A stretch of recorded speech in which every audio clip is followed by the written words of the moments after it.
Well, welcome to this Sports Showcase event on HarfordTV. I'm Don Morrison. Today we're at Havre High School. It's the Warriors playing host to the Milton Wright Mustangs in a Hatem Division baseball game, up-back variety. Late in the season, both teams needing a win. Both teams are young. They've graduated a number of top players off both squads. Mustangs under second-year head coach Rich Denardi. They're coming in at 8-7, coming off a big win last night in a walk-off fashion against Patterson Mill. Led by a couple of senior stars, Tyler Adamo, three-year starter for recently moved from catcher back to shortstop. He's a slick fielder who is also a closer on the mound, tied for the team lead in doubles. Kevin Emerson is another third-year player, anchors the outfield from his center field position. He's fast and is called the best pure athlete on the team. Meantime, they're going to start a young pitcher, they see Milton Wright, young man by the name of Brady Perry. Perry had been scheduled to be first base today. It was supposed to be Landon Melnick, but last night they used Landon Melnick as a closer in the game against Patterson Mill. With me, Frank Rogers. Frank, former JV coach here at Havre Grace. A beautiful day for baseball. If you could order a better day, 75 degrees, a breeze blowing a little bit out from home plate toward left center field. What do you think about this for baseball today? Nothing prettier today than the weather. Nothing prettier. I mean, great batter's eye. Maroon fencing from foul pole to foul pole. Slight breeze out to the left center area. Definitely hitter's alley. We should see some balls fly. Ball seems to carry well at Havre Grace. It has the last couple of years we've seen. I'm excited for a great day of baseball today. 308 down the lines, 355 into center field. Both teams, Frank, need a win today. We're coming down toward the playoff time of the year. Probably a championship in the Hatem division out of the question for both, but they want to be in position. The interesting thing about the new format in Harford County, these two teams will play each other again early next week. So, you know, there's a lot of strategy involved. Do you throw your best pitcher in game one and come with your second pitcher in game two, or, you know, how do you do that? How's that changed the thinking of a coach? I told you earlier, Don, when we're talking, before we went live, it got to a situation where it creates a hockey type feel where you can't save your best pitcher to see a team later in the year. You have to work in an area of strategy, not burn the arms. And especially a division game like it is, it's very important to win both, if not split, 1-1. I love Havre Grace's coaching staff. Chad Blevins, the 15th-year coach, played back for Havre Grace in the 1997 era. And his assistant coaches, two of them, played on the same team as he back in the late 90s. And so it's sort of like a family atmosphere. And the catcher is the son of the principal here at Havre Grace, who, by the way, Brad Spence, we were out here before the game started early on, and the custodian is mowing the grass. And I said, wow, it's the principal. He's out there on a mower mowing the grass before the game starts. I mean, that's other duties as assigned. Yeah, the pride that runs deep with the Maroon here. You talk about Palmer and Brad. You have also Jason Bauer and Bryce. I mean, Jason Bauer being there and Bryce on the bump, and you have to look here and being who he is. The Maroon runs deep on this team. And, of course, your son playing third base, A.J. Rogers, so you do have a little rooting interest here today. I will keep it as unbiased as possible because if anything I tell you, coaching JV with these boys, I am their biggest critic, and I will let them know right after the at-bat that they were giving you a hard time before the game started. I said, wait a minute, he's got the microphone. You may want to be nice to him today. It might have tightened him up a little bit. It might actually help him being back here because I know I'm watching and giving play-by-play back here with you. Chad Blevins, the 15th-year coach, as we said, 12 seniors graduating last year, just 4-7 so far this year, but they've lost, Frank, a lot of close games this year, games they were in and could have won. One big play changed the whole course of the game. It seems like at least a couple, 5 or 7 of our losses. We're just about to honor our country with our national anthem. We'll continue with our pregame chatter until the anthem starts. Again, we're talking about Bryce Bauer, the son of assistant coach Jason Bauer. He anchors that infield at shortstop. Batting .465 and now to honor our country. Here is our national anthem.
Frank Rogers, for folks who haven't been to Havre de Grace recently, this is a new field, 5 years old. The new middle high school built 5 years ago. This field opened. It's just now becoming into really, really good shape in that the grass has taken hold. The infield now is nice and solid. It is just an ideal facility. It is beautiful, especially when you can watch the ball game, the way the field is laid out with the slight hill, to be able to see the field laid out the way it is. It's beautiful. Frank, if there is one difference in this field than most fields, there's a 50-foot gap between the plate and the backstop, so that the catcher, if it's a wild pitch or a pass ball, something gets by him, it's at least one base and maybe two. The idea is you need a catcher who realizes he's got to be the wall. You are the wall. I mean, you are, and when this field right here, you are playing at the next level. I would compare it to what you see at college stadiums and what you see at the MLB with the length of the backstop. The catcher has got to be the wall back there, and even if it's dirt, it's not a pick, it's a block. Looking at that starting infield and outfield for Havre de Grace, they're starting A.J. Rogers, number 35, a senior at third base. Bryce Bauer, a senior, is at short. Jesse Lane, a sophomore, at second. Nolan Seriano is at first. He's a junior. In the outfield, Lucas Fangini, he's the left fielder, number 7, a junior. A sophomore, Chase Blevins, we'll talk more about him in just a moment. Again, just a sophomore, number 5. The right fielder is Preston Blum, number 1, a senior. The catcher, Palmer Spence, a sophomore. Again, we mentioned the name Spence before, the principal. This is his son playing catcher. And again, the center fielder, Chase Blevins, is the son of head coach Chad Blevins. And we mentioned A.J. Rogers, the son of my co-host today, Frank Rogers. And Frank, you coached JV here for 5 seasons. You've coached travel ball, so you've seen not only the Havre de Grace team, but you've also seen C. Milton. Oh, yeah, and it's a pleasure seeing them. They come up, and like I talked about, the camaraderie, that's great. You have, a pitcher pitching against someone they just played with over the summer and had a great summer ball with. Speaking of pitchers, we neglected to say that's Julian, they call him Juju Ringgold. He's number 10, a junior. Julian 1-2 on the year with a 9.50 ERA, 14 innings pitched, 5 strikeouts. But if he has a problem, Frank, it's been the walks. 21 walks in 14 innings. That's not what you want to see. It is not, and I tell you, when Juju has his stuff, and we call him Juju, just make sure you understand if you call Juju. Juju Ringgold, if he has his stuff, he's electric. Different arm angles, different velocities, he'll hold the pace. But when he's missing, he's missing. So hopefully we see a little different, better ball game from him today. And of course, the name Ringgold, when you talk about Havre de Grace, that's like synonymous with the city of Havre de Grace. Well, the first 3 batters for C. Milton Wright coming up, the shortstop, that's Tyler Adamo. Tyler, a .375 batter. He's got 9 RBIs and 12 runs scored. He is a plus player for this team, one of the seniors that is relied upon by Coach Rich Donardi. Just about ready to get underway. Again, 75 degrees, temperature, wind not very strong. Curveball.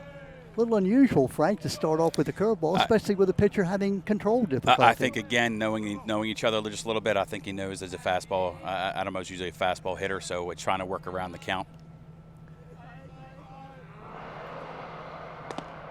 And strike just on that inside corner, right at the bottom of the strike zone. By the way, the umpires, Justin Quinn is the plate umpire. On the bases, Alex Davey. Those are umpires for today. Curveball, swatted to right field, moving back on his first baseman. The right fielder on the move and drops it. Looks like it hit him in the glove, but he sort of took his eye off of it. Maybe Frank bobbling around a little bit. Yeah, I don't know if the hat falling off changes his eye of view or anything happened there, but yeah, it's definitely with the leadoff. That's a ball we should definitely have. That was a fair ball. Yes. So the error to the right fielder moves the runner to first base. Adamo, Kevin Emerson now, 3 home runs on the year, .333 batter, 12 RBIs. Runner at first, nobody out. We'll see if C. Milton Wright wants to run right away. Fastball, line drive, just foul at first base. Wow. That could have been trouble. That down could have that been. Deep right alley right there. It goes all the way down. This ball's still rolling to the fence. Stay awake if you're a base coach as well. 1 strike, no balls, nobody out. We're in the top of the first inning. Curveball, hit to the shortstop. Bauer, second for 1, back to first base. It is safe at first base. Not in time. Great Bauer turn. to Lane. The Lane turn not quite in time, so the force out. Reaching first base is Emerson. Frank, cleanly done that time. Yes, it was. Definitely some speed coming out of the box, too. It would have been hard to turn it in double play for anybody that time. Eric Penny, now the sophomore catcher, batting number 3 in the lineup, a .340 batter, 5 doubles, 10 RBIs. 1 out, runner on at first base. That's Emerson. Go back to first base. Trying to keep puts the tag on him, but late. Definitely trying to keep him honest there. Yeah. Yeah. Ringgold, as we mentioned, a junior, 1 and 2 on the year. Nice fastball. Great pitch. Arm angle. Frank, you talked about that. He sort of dropped down that time. He doesn't throw from the same angle like 2 times in a row. A lot of that does come from varsity quarterback. Starting varsity quarterback for football, you can definitely tell he's got the arm strength to do so. There he goes, down to second base. The throw, he's going to be saved. Boy, nice jump on the run by Emerson. Gets the stolen base. Did you work the outside corner on that pitch? 2 strikes now. 1 ball, 2 strikes, 1 out, runner on at second base. We are in the top of the first inning. C. Milton Wright had a 4-game losing streak. Big win last night. Curveball, boy, nice block. Spence with that going down on both the knees and blocking that ball, Frank. That gets by him. That's at least third base. And the importance. Yeah, with that speed on at second base, you know, you might be looking at a 2-base pass ball, or in that case, wild pitch. 2 balls, 2 strikes.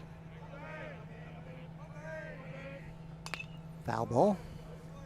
A well-placed inside corner on that fastball. But you see what he goes back with here. He's now fouled off the curveball and the fastball, so see what he does here. 2 balls, 2 strikes, 1 out.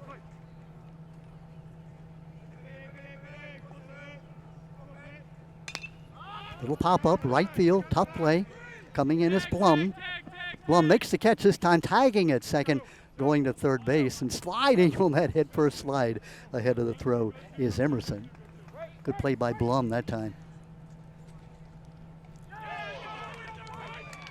Frank, I think that... they appealed the call. And they say he left too soon. Yes, he did. 3 outs on the inning. The out is recorded at second base on the runner leaving too soon. So good job. Good heads-up play. Heads-up play. That comes from being coached. Yes, it does. Watching everything. Yep. Watching everything on the field. Preston definitely had a better approach to that baseball in right field this time, too, so it made a big difference. So no runs, no hits. There was 1 error, and nobody left on base. We've now played a half inning. The C. Milton Wright Mustangs failed to score. Havre Grace coming up in the bottom of the first inning. I'm impressed. Yeah, again, that's not the thing that kids normally pay attention to. No. I think I watched an MLB game the other day where they left too early and they got him on that out, too. So it's something that's a timing play, and you have to time it perfectly. Boy, and give a lot of credit to the umpire in that case, the base umpire, Alex Davey. Many times umpires, like a lot of fans, sort of fall asleep, but he was watching, and they made the appeal play correctly. They've got to go back to the mound. The ball's got to be in play, and then they throw to second base for the out. Right. Not getting caught up in the moment and watching what you're supposed to do in the umpire. Great job. Yeah. So here we go now to the bottom of the first inning. No scores. Havre Grace will come up to bat. C. Milton Wright will send out their defense. Chris Dietz, number 21, will be at third base. Tyler Adamo, the senior shortstop, number 9, at short. Ryan Acra, number 6, a junior, at second base. Landon Melnick will be the first baseman. He is a junior, number 11. In the outfield, it's Brooke Adams, number 5. It's Kevin Emerson, number 15. The best pure athlete, we're told, on the team is Emerson. We saw him in that first inning with that stolen base. And Dustin Sim, the sophomore right fielder, number 28. They'll send out to pitch today Brady Perry. Brady is a junior, 12 1/3 innings on the year. He's 2-4 on the season with a 5.67 ERA, 19 strikeouts, 10 walks in 12 1/3 innings. So that is the C. Milton Wright defense. Eric Penny, the sophomore catcher. So we have 2 catchers, both sophomores. That's great for the future, though. Thinking about catching varsity baseball and you're a sophomore. 2 more years of this and locking in. It's amazing to see. And Frank, you're so right. People who don't know baseball, don't watch it. You talk about, the keys: shortstop, center field, pitcher, catcher, right up the middle. If you're strong there, especially if you have a chance to have people, as you said, who come back year after year, and they develop together. It's great. I mean, if you can hold a team to 1 or 2 runs, most of the time you win the ball game. I mean, that's the way baseball works. We talked about the Hatem division where they play back-to-back games. Again, repeating myself, C. Milton Wright playing today at Havre de Grace. Early next week, they'll be at C. Milton Wright. So you get a chance to see each other 2 times in a row. You can't throw the same pitcher both times. So, you may take a risk and throw your second pitcher today and then come back with your, stop pitcher the next day. Right. It's amazing how you have to manage that. It's amazing because if you have the game after that, you have to manage the game after. So Havre de Grace now, they'll send up Chase Blevins, the sophomore center fielder. Chase batting at .429 on the year, 18 hits, 14 RBIs, 8 runs scored. Frank, you were telling me before the game that he's really come on recently. He does everything a hitter's supposed to. He throws his hands at it and hits everything where the ball's pitched. That's what we can ask for. Fastball by him on the up. Quite a different pitcher than we saw Ringgold. The man looks like more a straight-on overhand pitcher. Tall, angular. Brady Perry. Bit of a curveball, 0-2 now. Frank, you got to be in protect mode now. You do. 2-strike approach. Let's see how he has a 2-strike approach here. And just, like I said again, Chase has done a great job hitting it where it's pitched.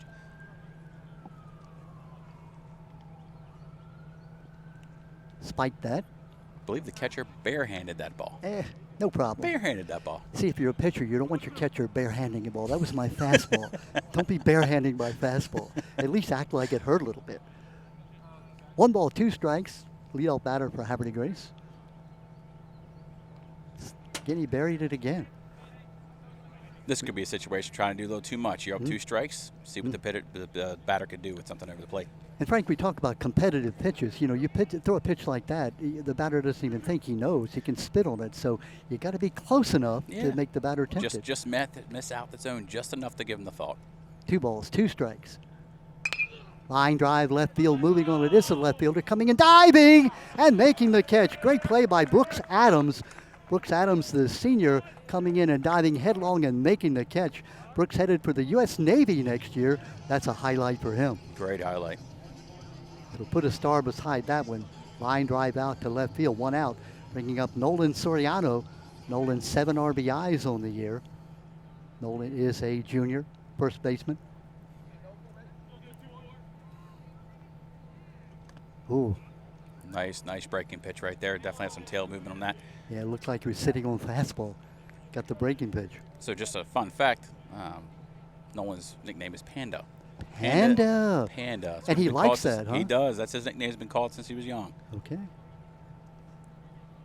Line drive, left field. That's going to be cut off by the left fielder. There's the base hit. I thought Brooks was going to get that too. The way he broke to that baseball. I tell you, that was a major league type catch he made. Not only did he catch it on a dive, but he got a really good jump on that pitch. Getting the jump, and then you watch these guys that are accustomed to playing outfield. The jump is everything. Bryce Bauer.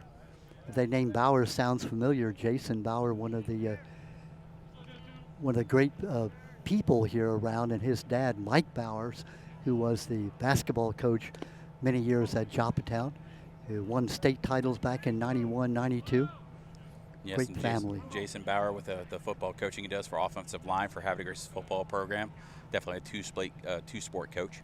465, the batter.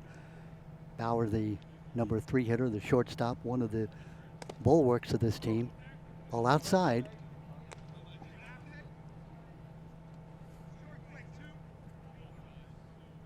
Frank, I love the improvements. You were talking about that kind of maroon screen now that circles this field, makes the batter's eye ideal. Down low. Nope, Ooh. Strike. Yes, sir. Let the umpire call it, Don. Yeah, you ought to see when we do hang the maroon screen, you ought to see the project it takes with the Army. It has to take to hold that thing up, especially when it's windy. Oh, my goodness. 2 balls and a strike. 2-2. Well, that's definitely painting it outside corner. Pinpoint. We used to say painting the black. In the old days, the plate had a black paint the black round, and now they don't. See his Bauer's 2-strike approach here. 2 balls, 2 strikes. 1 out. Ooh, close. He is definitely painting that black, isn't he? Pitcher Perry wanted that one. Full count. Frank, you going to have him running here? Line shot, foul down that third base line. I think with where you're at with Bauer and Rogers in the lineup, I think you keep them close here. Don't give them an out, so to speak. Soriano not a big base stealing threat, so as you said, sort of station to station now with Bauer, your big hitter. You got to be careful telling him that, though, Don. Don't tell him that. Okay, fine. I'm putting a little incentive to him. Not a big base stealer. It's sort of the announcer's reverse jinx. Oh, okay. You know what I mean? Yeah. Oh, nice changeup. Slow grounder to shortstop. Fielded by the shortstop. Steps on the bag. Throws to first. Nope. Not in time. Not in time. It looked like the umpire wanted to raise that arm, but the force out is recorded. 6 unassisted at second base, reaching as Bauer on that fielder's choice. So we have runner on first base and 2 out. That'll bring up the cleanup hitter, some guy named Rogers. Arthur John Rogers, be exact. Or Artemis Jackson, as I like to call him. That's your dad, A.J., not me. A.J.'s too big to provoke. Swung on a missed. A.J. had thoughts of going out into left center field. 1 strike now. A.J. a .308 hitter, 4 doubles, 5 RBIs. 8 runs scored on the year. A.J.'s a senior headed for Frostburg next year. Going to play football out there? Yes, sir. Yes, sir. Football. Only 2 years playing football. And then the college looked for him 2 years playing football, and he said something about when he puts the helmet on. Great. The Bobcats. Down low, great block. Great block. Good play by the catcher, Eric Penny. Again, just a sophomore. By the way, Penny was the shortstop, and Adamo was the catcher. They recently made a switch, so he's not only a sophomore catcher, but he's new to the position. That was a great block for being new to the position, wasn't it? It was.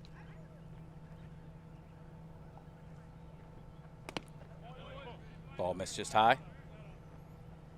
I'm impressed with Perry so far. He's painted the corners, you said, and he's been close.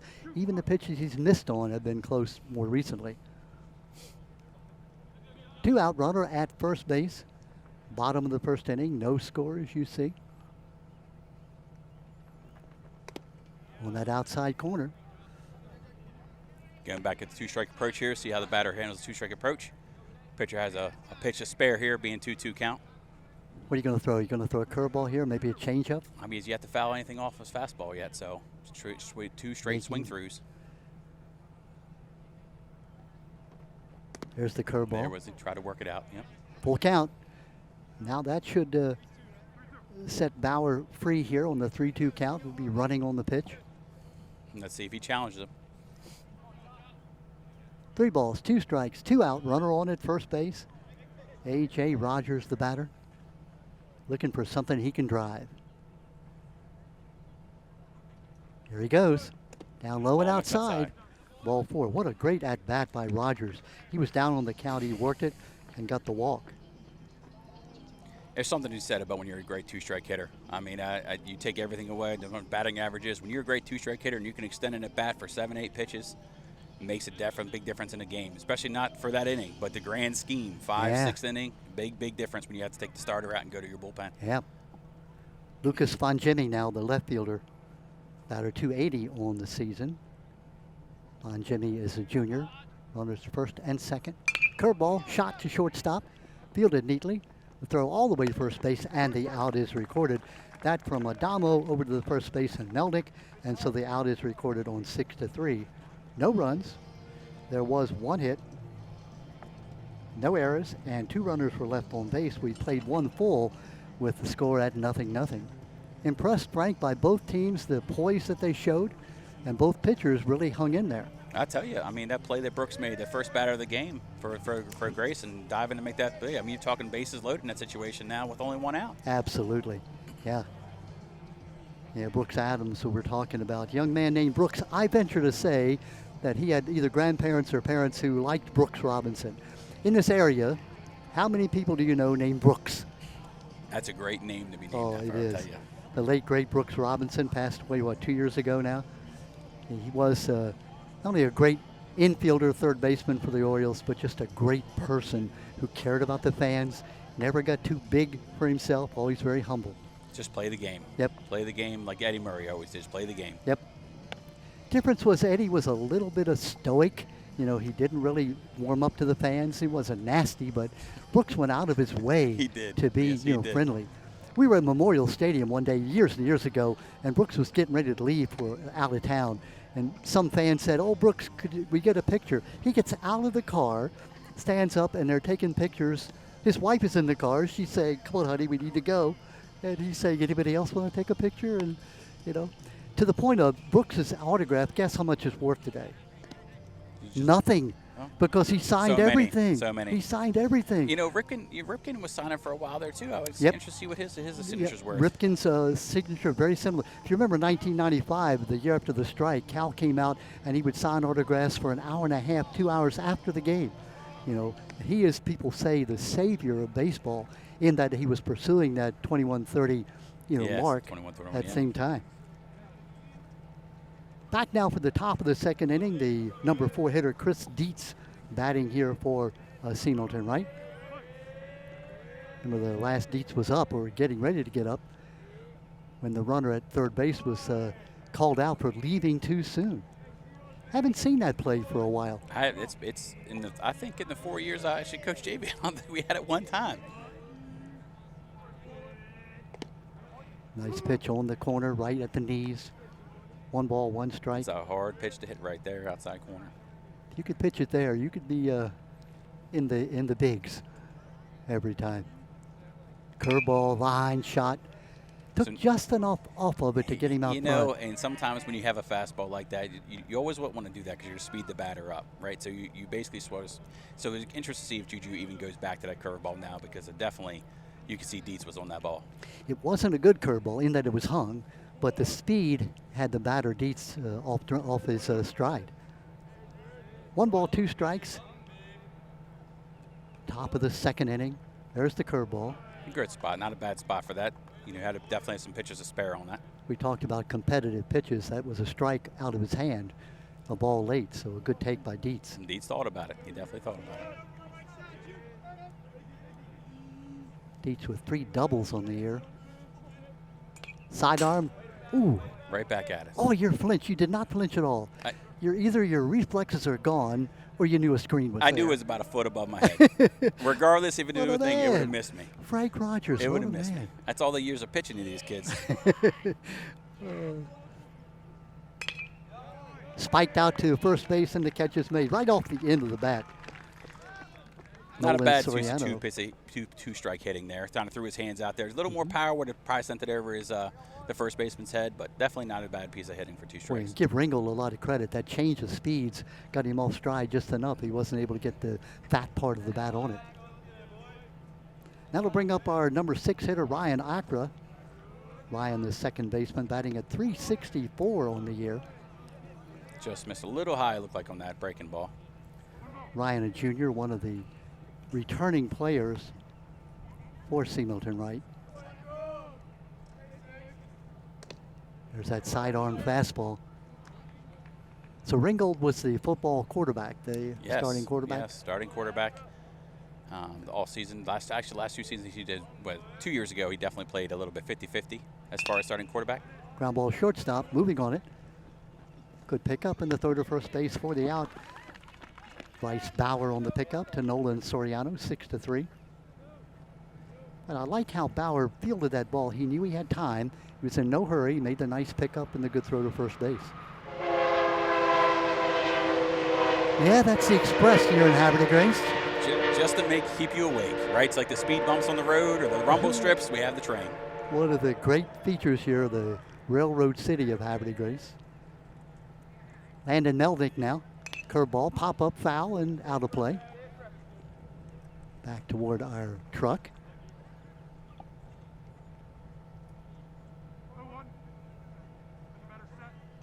I like the way Ringgold changes speeds, arm angles. There's that overhand curveball. Yeah, nice curveball. Definitely, he backed out of the box for the ball and broke. I would have. Yeah, great pitch. Your mind is telling you, be somewhere else. That ball was heading at my head. Now, the question is, does he challenge him here? Yeah. Up 0-2. That's what he Yeah. tried to do, huh? Nice pitch, that sidearm fastball. Again, we talked about competitive pitches, and that's what that was. Pitch that looked good enough, but one you couldn't have done anything with. You know, talk about pitching. It's always amazing when these young athletes get to high school and you can tell the difference between a thrower and a pitcher. You know, you don't have to throw constant low 70s. You can mix them in. I mean, look at some of the greats we saw in baseball. You didn't have to throw high velo. Just mix it up enough to keep them off balance. Yep. 2 balls, 2 strikes, 2 out, nobody on.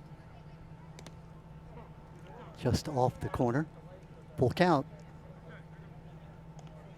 We give Landon Melnick credit here. He got down early. He's worked the count now.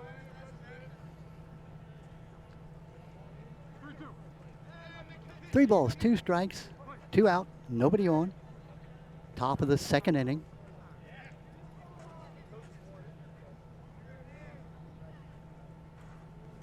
Rich Donardi, the second-year head coach at C. Milton Wright. His team 10-8 last year. Curveball popped up. Third baseman Rogers moving. Left fielder coming. Well, nice Great play call by off. the left Great fielder call off. coming in. Lucas Von Jimmy, and you said it, Frank. He called Great off call the third off. baseman. That would have definitely been a lineman hitting the hitting the cornerback on that one, on that And collision. Credit A.J. Rogers. He got down. He said, look, I'm not in the play. You go ahead and make the play. Yep. Another good catch. So we've seen 2 great catches by the left fielders. I think we'll see the replay on this. You'll be able to chance to see, Great replay. Rogers. Rogers knows he has no chance, gets out of the way. Von Jimmy comes in and makes the catch. That is the way it's supposed to be done.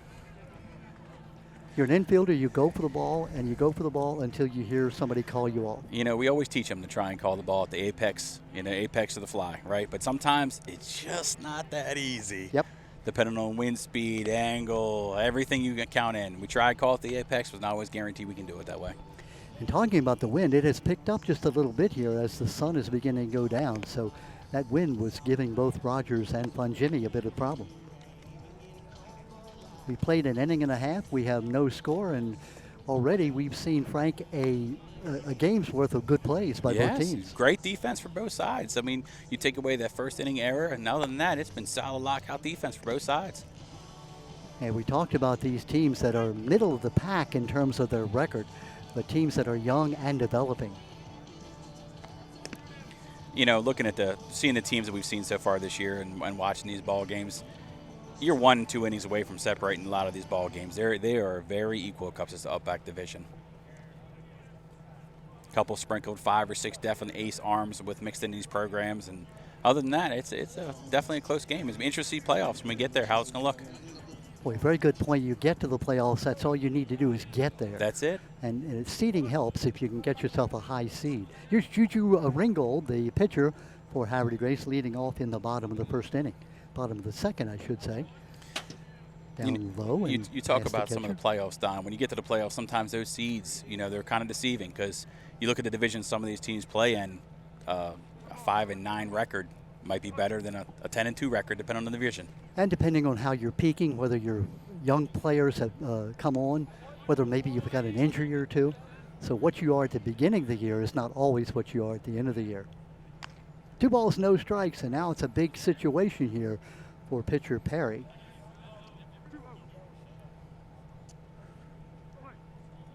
Ten walks on the year and 12 1/3 innings coming in. He grooved that one. He wanted to get across, and Ringgold just a little bit late. And 2 balls and a strike. Definitely Juju had the green light on that one. 2-0 count. Put something to get back into the count here. Frank, if you're a pitcher, the last thing you want to do is walk, that leadoff hitter.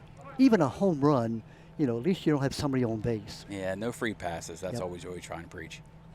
High fastball, 3-1. Julian Ringo, 263 on the year. 3 doubles, a triple, 5 RBIs, 9 runs scored. Pop up, right field, moving on it. That's Stem. Going to be dropping, but foul, just foul. That was a lot of ground to cover. That right footer covered a lot of ground. I must get there. Boy, and give Justin Quinn, the plate umpire, a lot of credit too, as he comes back to his position. He was all the way out to second base. That's an umpire hustles. We like that. It's great. It's great. Yeah. It's great seeing, you know, when they take the role, and they definitely own the role and show Mm-hmm. show the passion behind it. Yep. 2 balls, 2 strikes.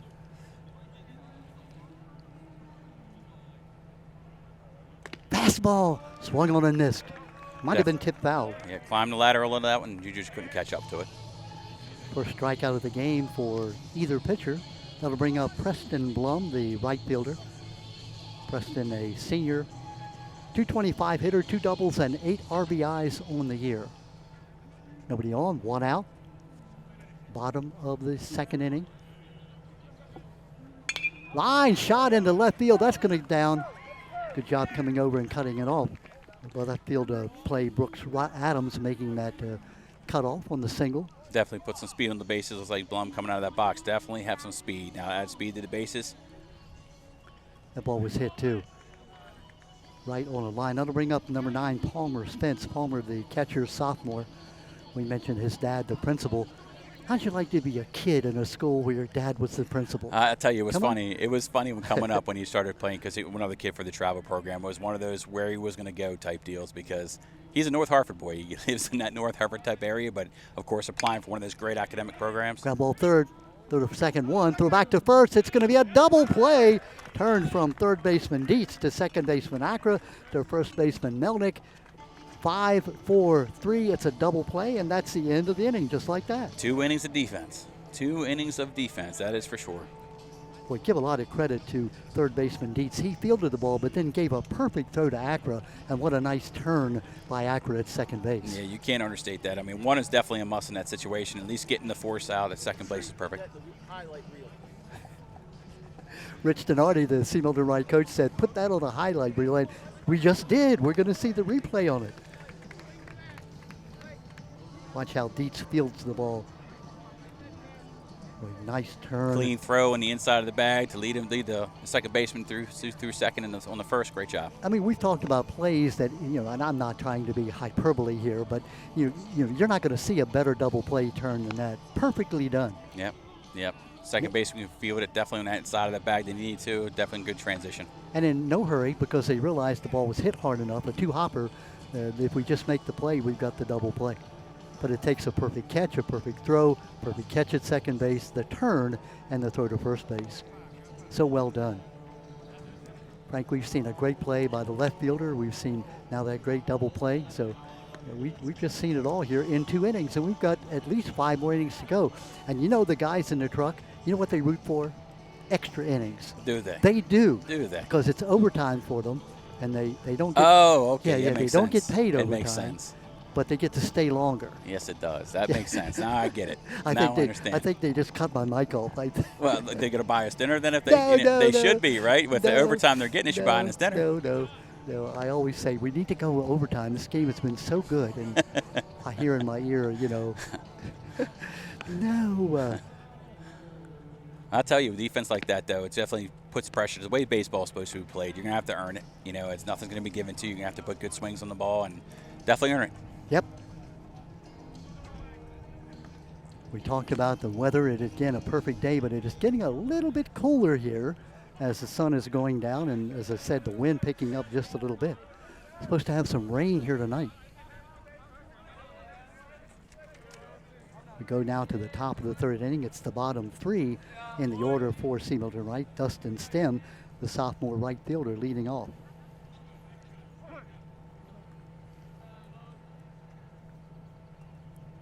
Pitcher Juju Ringgold.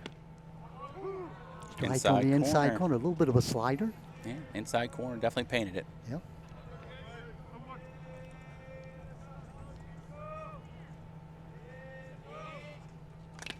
Arm angle. There's Juju's arm angle again. Drop down to probably low stuff. The ball tends to spin a little bit toward the inside, almost like a screwball when he drops down. No balls, 2 strikes. Now, Frank, you're the pitcher. You've got an 0-2 count. You're going to go right after him? I think we go you're right at him. That foul was a little, straight back. Wasn't like he was timed it perfect. Let's see what he does here. Fastball? Fastball. Probably change the outside corner if I could. Oh, nice pitch. We talked about quality pitches. That close enough. That was just a bit high. Yeah, the batter's into a strike approach. That's tough for me to take. I know from my high school days, it's hard taking me to that. Yeah, you don't want to walk back to that bench. That's the last thing you want to do. Justin Stem, sophomore. Talked about young teams. Havre Grace graduating 12 seniors last year. Oh, the curveball! Strike 3. Wow, Frozen. First strikeout of the night for Ringgold. We look at these ERAs. Ringgold 9.50 and Perry a 5.67. They don't pitch like no, those no, they ERAs do not. They right do now. not. Again, that's what's great about high school baseball. You know, just because not 9, stats are hard to read in high school. You know, you can have a day off. That's just a problem. And your one ERA bad inning. Yes, one bad inning. Brady Perry now. Squares to zip the bunt. Perry, the pitcher for Milton Wright. Perry is a 200 hitter on the year. Preston Naduti as a starter. Now, he was supposed to be the first baseman, but Melnick, who was the starter, actually pitched last night against Patterson Mill. There's that change in the arm just missed angle. Downstairs, yeah. Now, if you're Juju here, you go back at him. They can't get behind now too far. 2-0. 2 balls, no strikes, 1 out. Now he's down 3-0. 3 balls, no strikes. Number 8 hitter in the lineup. Yeah, Juju's going to want to try and battle back here. You definitely don't want to turn the lineup over if you can get 8 and 9. You know he's taking on the inside corner. See, if I'm a batter and I fake that little bunt thing, that lets the pitcher know I'm not swinging. Yeah. Yeah, I just wouldn't teach that if I were a coach. I'd say stand up there like you're going to swing. Inside corner again. 3 balls, 2 strikes. What a comeback by Ringgold. He's definitely painting the inside corner. Definitely owning that inside corner. So what do you pitch here? Go fastball again? Yeah, just go. I mean, really hasn't fully swung the bat yet. Just right back at him. Whatever you can get across the plate. Down low and inside. Good job by Perry. He waited him out, got the walk.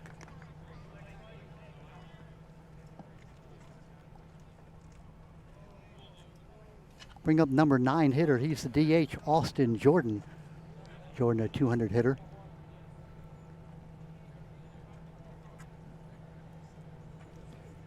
And you see how Juju responds here after that walk.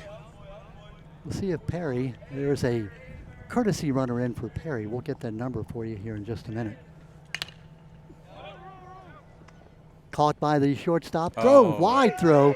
Had to go past the first baseman. Safe at third. Got to get it in. Turning third. Here's the throw back to the plate. So the error will let runners get on at second and third. Hard to see from the angle if it's the throw or the ball was just missed.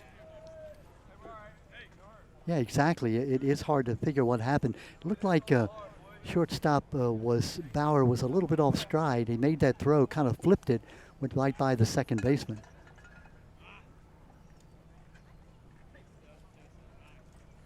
Now we're in a situation here. We have the top 2 runners in scoring position. You have to go through the meat of the lineup to not keep these runs off the board. Second and third, 1 out. Leadoff batter Adamo. Adamo got on an error to lead off the game. Oh, just outside. Juju wanted that one. Ball 1.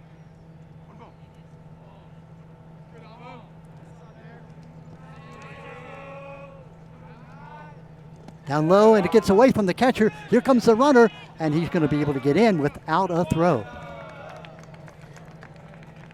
Yeah, back to one of the situations with a big backstop, and definitely can go on you. So, again, teaching the catchers to kind of get down and make sure to just come that wall in that situation. So the wild pitch lets the run score, and the runner goes down to third base. So it's now a 1-0 lead for Milton Wright.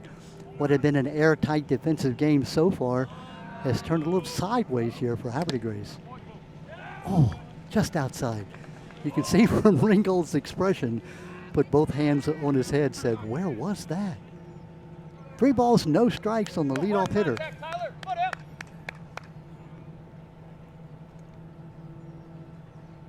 Side armor.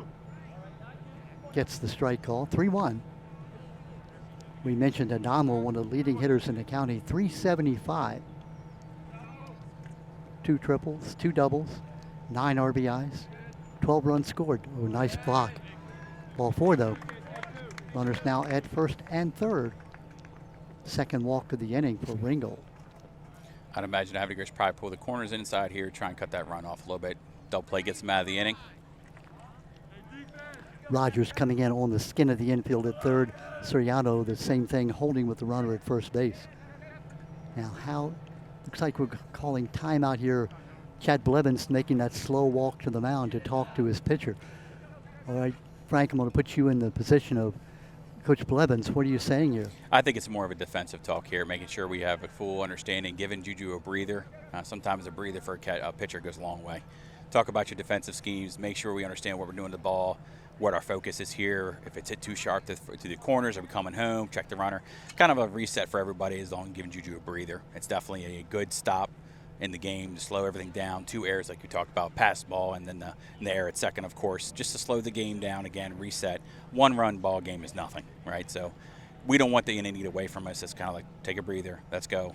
Do what we did the first 2, let's get back at it, boys, and kind of walk away with it. Yeah. Runners at first and third, so it's not a force out at home. So if you're coming home, there has to be a tag. Yes. So that could also alter your thinking. If you're a shortstop or a second baseman, your play has to be going for the double play. Yeah, and you're at the meat of their lineup now. You're talking 2, 3, 4. So you definitely want to try and at least get an out here. Sometimes in a situation like this, a run is worth an out because you don't want the inning to get away from you. Emerson, recall last time, his first time up, reached on a force out on a strike on the inside. Going down to second base, sort of the delayed steal, saying, go ahead, throw down. No throw occurring as Adamo gets the stolen base.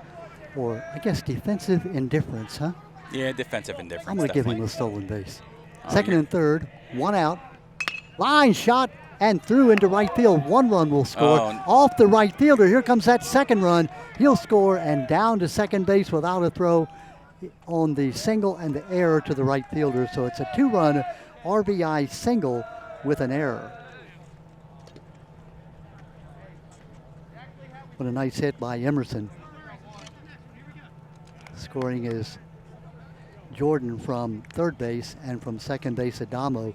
Going down to second base is Emerson. Just like that, now it's 3-0 as Penny, the number 3 hitter at the bat. Penny, who flew out to right field in the first inning. Remember, that was the play that Emerson had tagged up and gone to third base, but they said he left too soon. The important part here is Juju responds, because he's definitely throwing strikes. He's doing what he's supposed to do, make the boys put it in play. See how he responds now chasing his 3.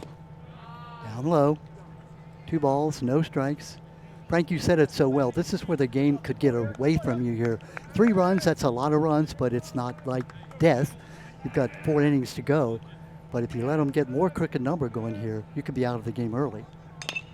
Well, nice pitch. Rogers with the catch. Throw to first base. Good play by Rogers. Going down to third on the throw is Emerson. Good play by Rogers taking his time. Out is definitely what you need there, because now you're getting a spot now.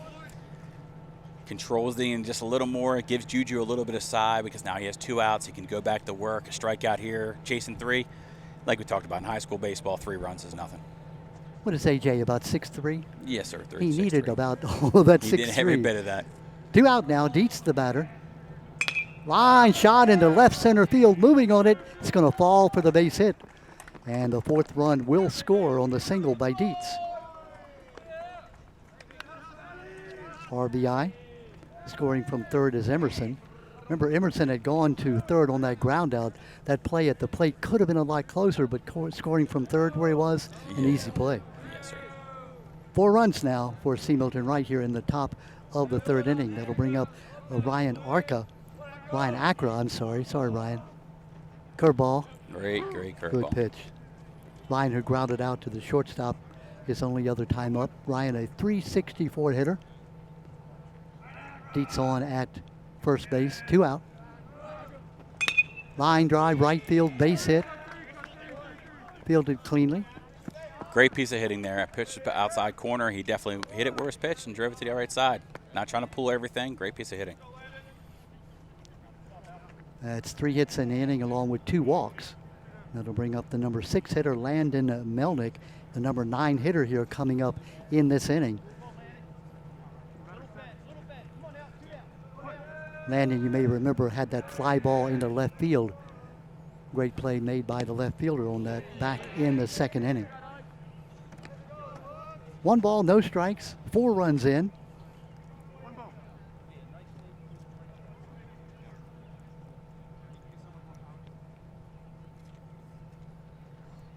Ground ball into left field, another base hit. Turning third and holding. Good job coming in is the left fielder, Bonjemi, to hold him there at third base. So the bases are loaded. You know, Simone's doing a great job of just hitting the ball, right? It's baseball is so basic if you don't try to do too much. Just hitting it, make him make the play, station to station, 1 run at a time. Justin Stem now batting as the lineup turns over, the number 10 hitter here in the top of the 4th inning. Strike 1. He fanned, it seems like about an hour ago, but it was actually maybe 10 minutes ago to begin this inning.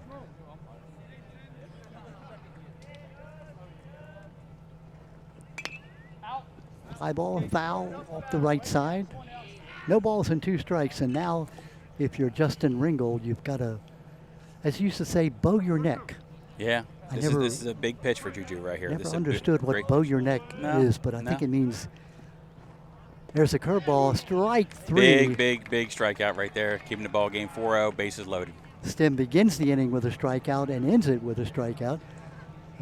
Umpire Quinn giving him explanation. That's a nice job by the umpire, Justin Quinn, to be able to say, hey, here's what happened. You know, the curveball came late. I like that when an umpire, you know, isn't trying to get in your face. He's just telling you what happened. And you watch the batter, too. If the batter happened to back out just a little bit and gave up on it too early, you're leaving it to the umpire in this situation. It's inside corner. You've given up on the pitch. But big way to get out of that, and he definitely could have turned upside down really quick with a big hit there. 4 runs, 4 hits. There were 2 errors in the inning, and there were 2 runners left on base. We've now played 2.5 innings with the Mustangs leading by 4-0 as Havre Grace now, Frank Rogers has to say, you know, we don't need 4 runs. We need 1, 2. We need to get back in the game. We always try and say when you get chasing, cut it in half. Cut it in half. Start with cut in half. 1 hit at a time. 1 hit at a time. Load the bases up and let's see what happens. Well, you know, any of those can be motivational right now. The way Juju's pitching, and the game's not over. I think he's probably in the 55 pitch range right now for pitch count. Again, same thing could happen in the bottom half.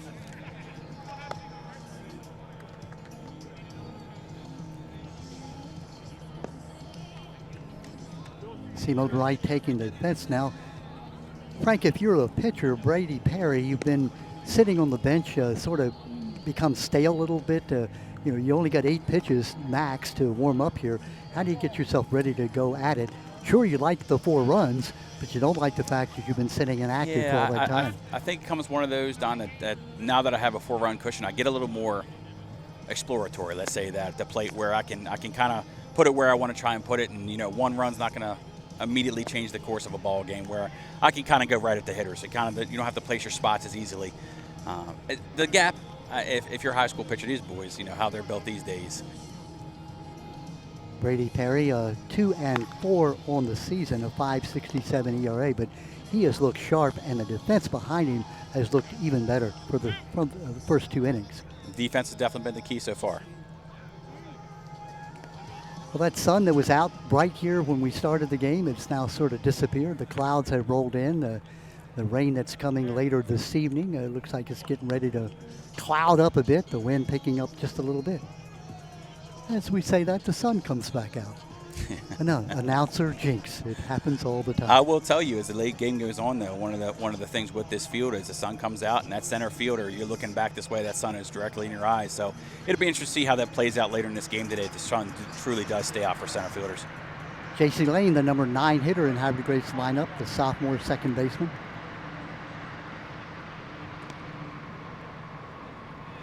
Frank, Jesse, one of those players that maybe in a different year may have been on the JV or sitting the bench learning, but pressed into duty because of, you know, all the seniors, and that line drive to center field. Take that, will you, Mr. Announcer?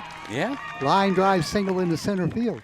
I'll tell you, for a sophomore, the way he's been delivering the ball on the mound too when he is pitching has been impressive to see how much his growth is as a sophomore is there. Wonderful. Well, if you think about it, back to your high school days, talking to our listeners and our viewers, that you're a sophomore playing with seniors. It's just the pressure of being able to prove yourself. Yeah, and the intimidation level too. You have 10th grader compared to a senior. We mentioned earlier a 6'3" third baseman. Blevins squares to bunt. Remember, Chase Blevins, the leadoff hitter, hit that line drive into left field. That left fielder Brooks Adams came in and made a diving catch to begin the game. And you said it, Frank. Had he not made that play, Havre Grace could have had a big rally in that first inning. Small things matter. Small things definitely matter. Speaking of small things, we've got a runner on at first base now, nobody out. As we said, you're down 4-0, but you don't need to get all 4 runs in one swoop. Down low, what a nice scoop by Penny. Great scoop. Runner's definitely on second after he misses that one. Again, we mentioned Eric Penny, like his counterpart, Spence, also a sophomore. We mentioned also he had been the shortstop up until a couple of games ago. Coach Rich Denardi made the change, putting Tyler Damo, who had been the catcher, out at short, moving Penny behind the plate. Another good stop by Penny. Sophomore catcher, he definitely is impressive back there today, especially with this long backstop. He's done a great game back there so far. And Blevins, a sophomore himself, coach's son.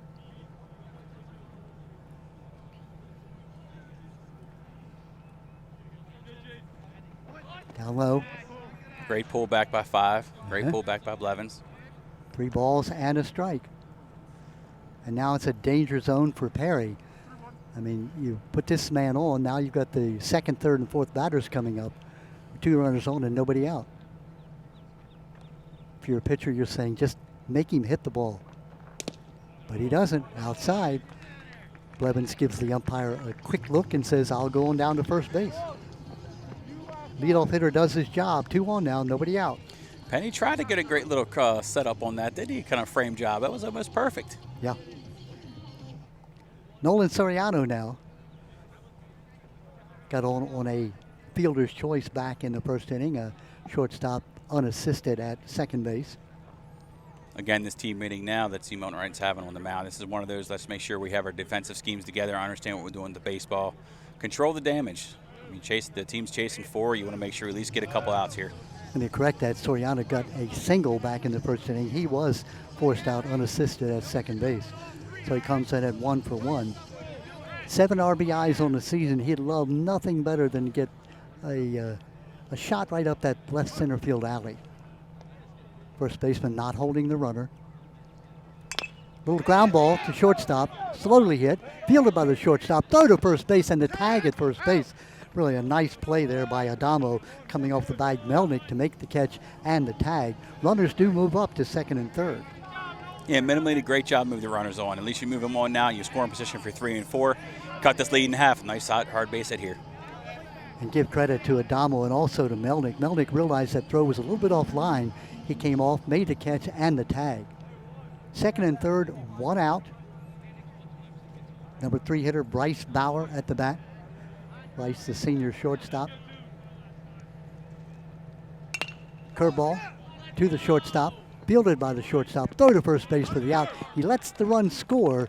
Probably a wise decision to keep the crooked numbers out and get the out at first base. Again, one of the decisions, the out's more important than the run there. Now you have 2 outs now.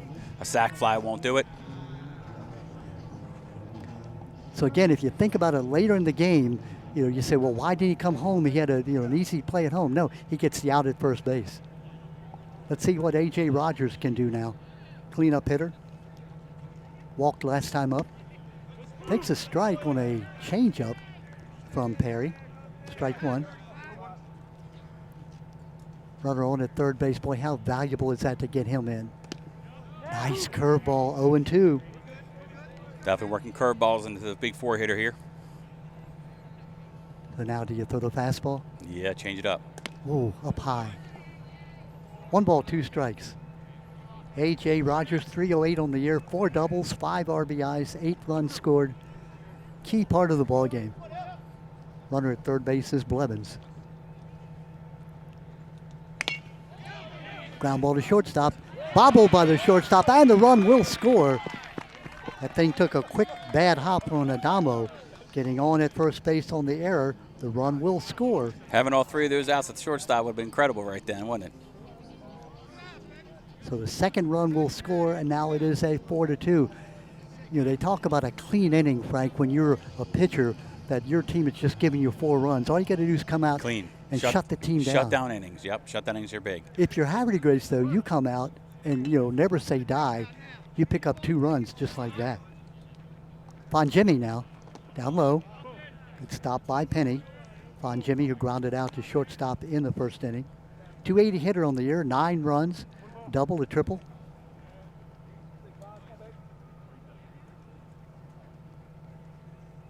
Runner on the first base is A.J. Rogers. Down low. Yep. Did he get him swinging? Yeah, he swung. Yeah, he did. Yeah, went after the ball. Nice job by Perry to change speeds. Von Jimmy's doing a great job as of late, just again, like Milton Wright did the last inning. He usually did a great job hitting it where it's pitched as of late, last couple of games for sure. Lucas Virginie. Boy, nice pitch and a nice take. That curveball off the outside corner. Again, nice frame job. He's trying to pull it out of there, isn't he? Is this a full count, Frank? I believe it's 2-2 or 2-1. Actually, no, it's 2-1. There's the strike. Now it's 2-2. Now it's 2-2. Lucas Ferragini, left fielder for Havre Grace. Curveball up high. Now we have a full count. That'll turn Rogers loose at first base. So anything hit up the alley, he could score from first base.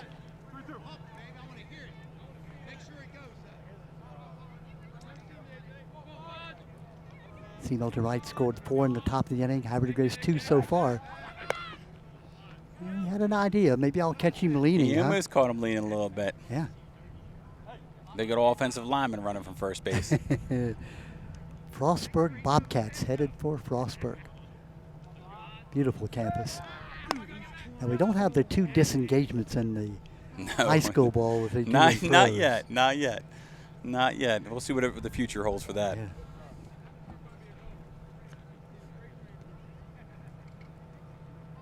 There he goes. Curveball down low and inside. 2 runners on.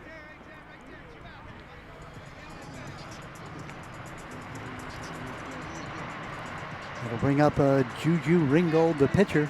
One of the situations where, again, we always tell him, help yourself here, kid. Help yourself. Pitcher can help himself out, cut this lead down again. Ty runs on the base, the lead runner at the plate. Juju fanned back in the second inning. Only strikeout of the game so far for Perry. Yep, a little bit inside, ball 1.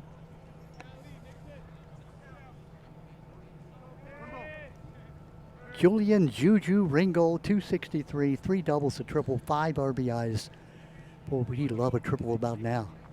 Little squibber back to the mound and past that might the pitcher. be trouble. Bauer tries to field it. That ball is going to be a base hit.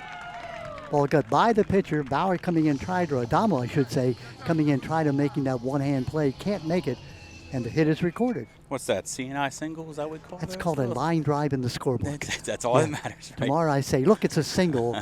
I don't care if it was but like 5 miles an hour. It's a base hit. And that loads the bases. Rich Donardi calling timeout, going out to the mound to talk to his pitcher. Runners at third and second to tie runs. That runner on at first to go-ahead run. 8th batter to come up, Preston Blum. Preston got a single in his last time up. He raced on a double play. I think that's Peter Donardi, actually the pitching coach, the son of Rich Donardi, who made that trip to the mound. Again, one of those resets. Let's go. We got 2 outs here. Make a good play here. Get out of the inning. And again, the pressure on Penny, the catcher. You cannot let the ball get by you with that 50-foot backstop. Right. 50 feet He's away done a from great you. job blocking now. I don't think anything's gotten by him just yet. Sophomore, just recently moved to catcher. Courtesy here for the pitcher. Yeah, it is. Let's see, that's number 15.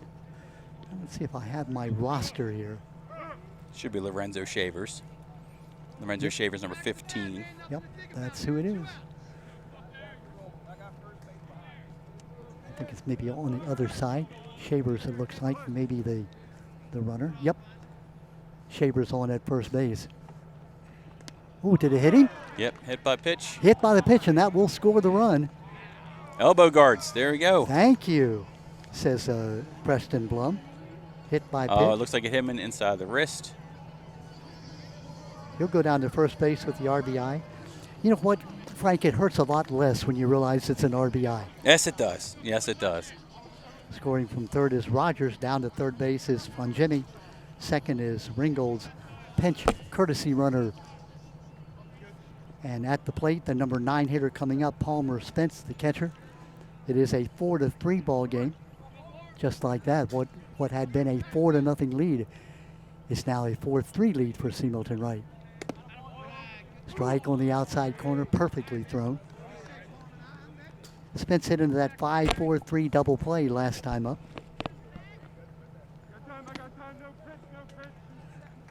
No pitch. Umpire Quinn says the batter was not ready. See, we're calling a timeout. Rich Donardi is going to call a timeout. It looks like the umpire may be awarding a ball. Yeah, it looks like the batter was not really aware to, what do they call it, be able to defend themselves within the box. Yeah. So the umpire can basically call a ball if they're not ready to defend themselves in the box. He must have just stepped in. I don't want to call it a quick pitch situation, but almost something that resembles that. Rich Donardi not happy with the call, but he turns and walks back to the bench. 1 ball, 1 strike. Palmer Spence, the catcher, looking to try to get this game evened up or maybe even put his team ahead. Spence batting at .226, 7 RBIs. Wait, what a comeback by Havre. Swung on, missed. 1-2.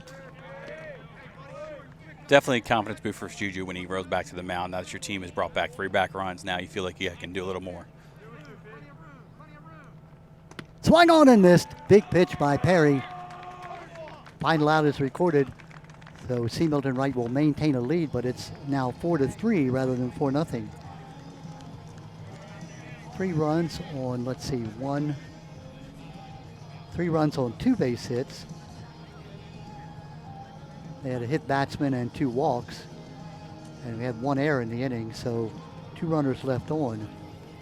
Again, 4-3. big rebound inning, because now you're talking about your 1-run ball game, 1-0. You know, because a lot of times I always kind of keep it simple. Whenever we get into situations, I'd go back and say, all right, 1-0 ball game now, boys, and don't worry about the innings before. It's 1-0.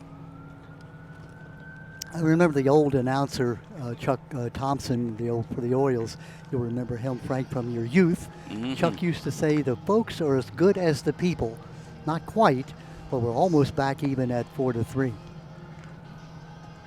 Again, we talked about that shutdown inning where, you know, if you're Brad Perry, the pitcher, you want to come out there and shut the opposing team down. But that case, a couple of walks, an error. Yeah, and especially when they're in lineup now. Grace's got the same thing here. If they can come down, shut down inning, you're down to the 8-9 batters in your lineup, turn the lineup back over. You're in a great spot to be able to take the lead, so to speak, at least get that one back. Sun back out here. That sun is sort of playing hide and seek with the clouds.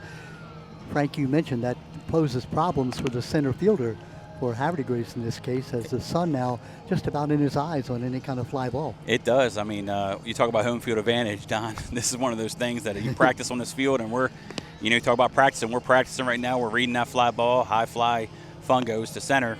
Getting used to using either the shades or the glove or the hat to shade it. One of those advantages you get used to playing on this field. Yeah. Brady Perry will be the leadoff batter. He is, of course, the pitcher for C. Milton Wright, and you talked about earlier, Frank, helping yourself. Brady would love nothing better than to get another rally started. Just to start off, I keep going back to it, but it's the roots of baseball, 1 hit at a time. Mm-hmm. Yeah, the Mustangs sent up 10 batters last inning. Perry was one of them. He drew a walk, and his courtesy runner, actually, he ran for himself, and he ended up scoring a run on a wild pitch. He was the number 2 hitter last inning, so he was the first run that C. Milton Wright scored. We're in the 4th inning now. Top of the 4th inning.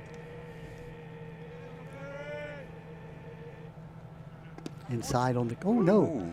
Let the umpire call the pitch, Don. Strike one. Like I said, it's interesting to see the mental fortitude that Juju puts forward here to see if that there's 3 runs back, help him relocate. That's a curveball. Quarterback Juju Ringgold, and so you know he has the kind of, let's say, maybe strategy in his head.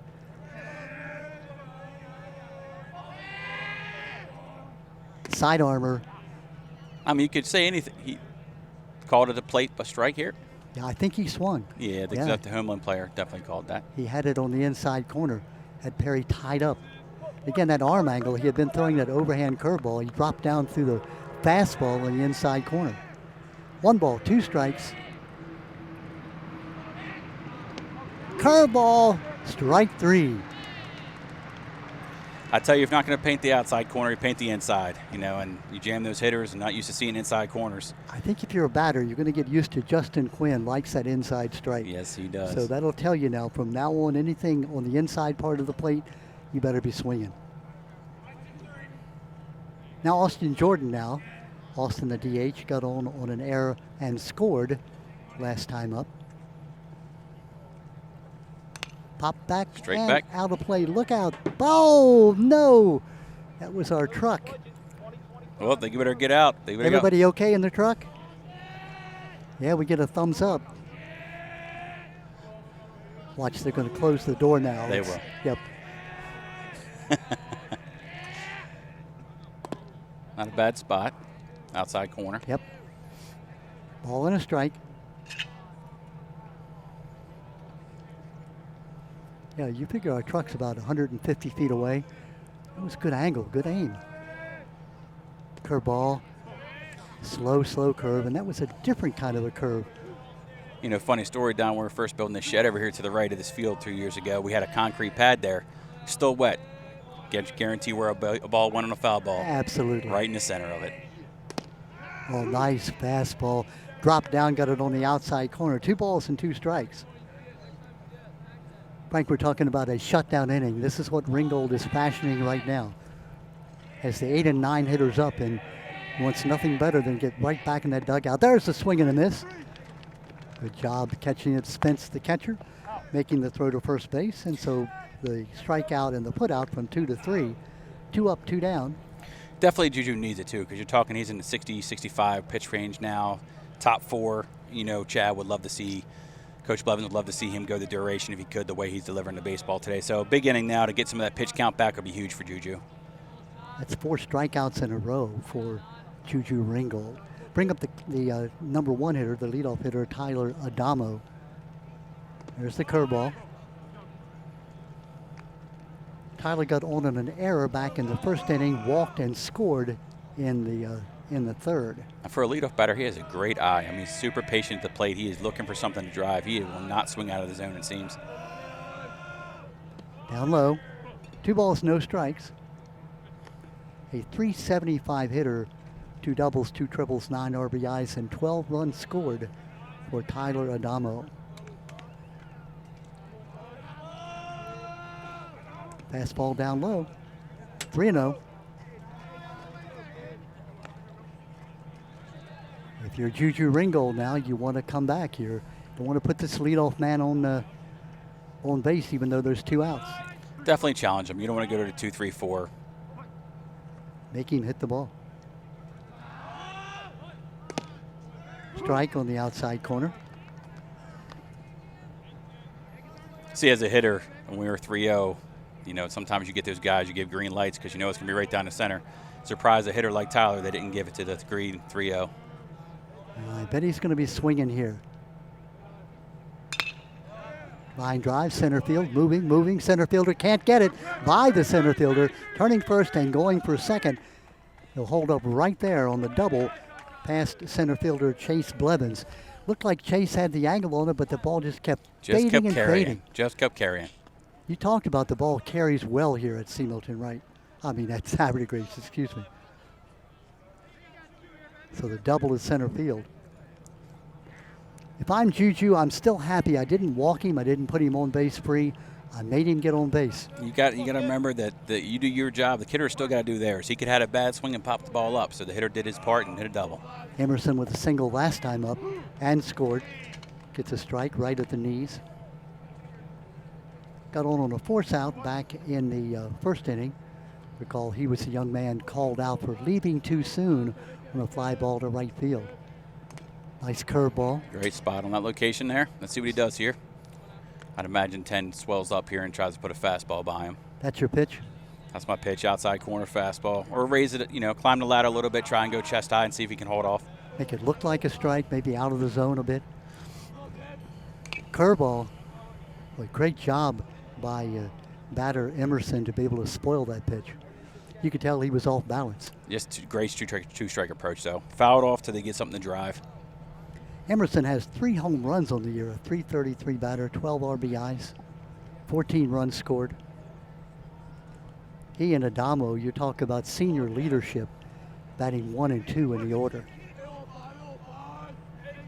Side armor, strike 3, and you can see Emerson. Climb the ladder. He was really surprised by that pitch.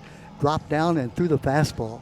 Climbed the ladder and couldn't lay off. That's hard, though. I mean, you watch the big boys, the pros, they did the same thing. Climb the ladder and see if they can hold off. No runs, 1 hit, no errors, and 1 runner left on base. We've now played 3.5 innings. We're going to the bottom of the 4th inning with C. Milton Wright holding on to that 1-run lead.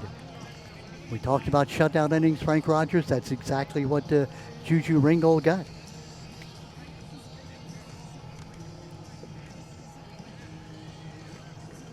What a pitch. I think if you look at the game and you talk about a pitch that may have made a difference, that pitch right there against a top hitter to be able to lock him up and have him strike out just when it appeared like C. Milton Wright was getting their legs again. Yeah, if you ever there's a time you're going to face a 3 or 4 hitter in any lineup, you want to do a bases empty. So now they're going to come back around.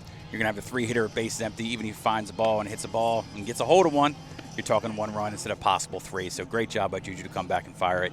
We have a ball game here at Havre de Grace. 4-0 lead there by C. Milton Wright has been cut down to 1 on that 3-run rally, 4-3. Rich Donardi is over here appealing that call. Did you tell him we don't have anything to do about that call? What's Coach Donardi asking? Making sure we have the correct score, 4-3. So we're definitely in line. We're paying attention, Don. Even though the van got hit, we talked about extra innings. None of that didn't matter. We are the scoreboard here. If I could say one thing Havre de Grace does not have, it does not have a electronic Jumbotron scoreboard. There's something that we like to challenge the fans and make sure they understand. They lock in at all times. We can ask them anytime how many outs there are. If they don't know, you can tell the Havre de Grace viewers we're appealing to all the businesses to contribute money to buy us a Jumbotron. But again, this field, just a brilliant field, just brilliantly done. While we get a minute, C. Milton Wright's field, it's been one of the less perfect fields around, but Coach Donardi and his staff are doing a great job. They put up a field now, a fence around the field. So, for the first time after, since 1980, they actually have a fence at the field in C. Milton Wright. Well, here we go now. Oh, yeah, Don, I remember. Behind the batter.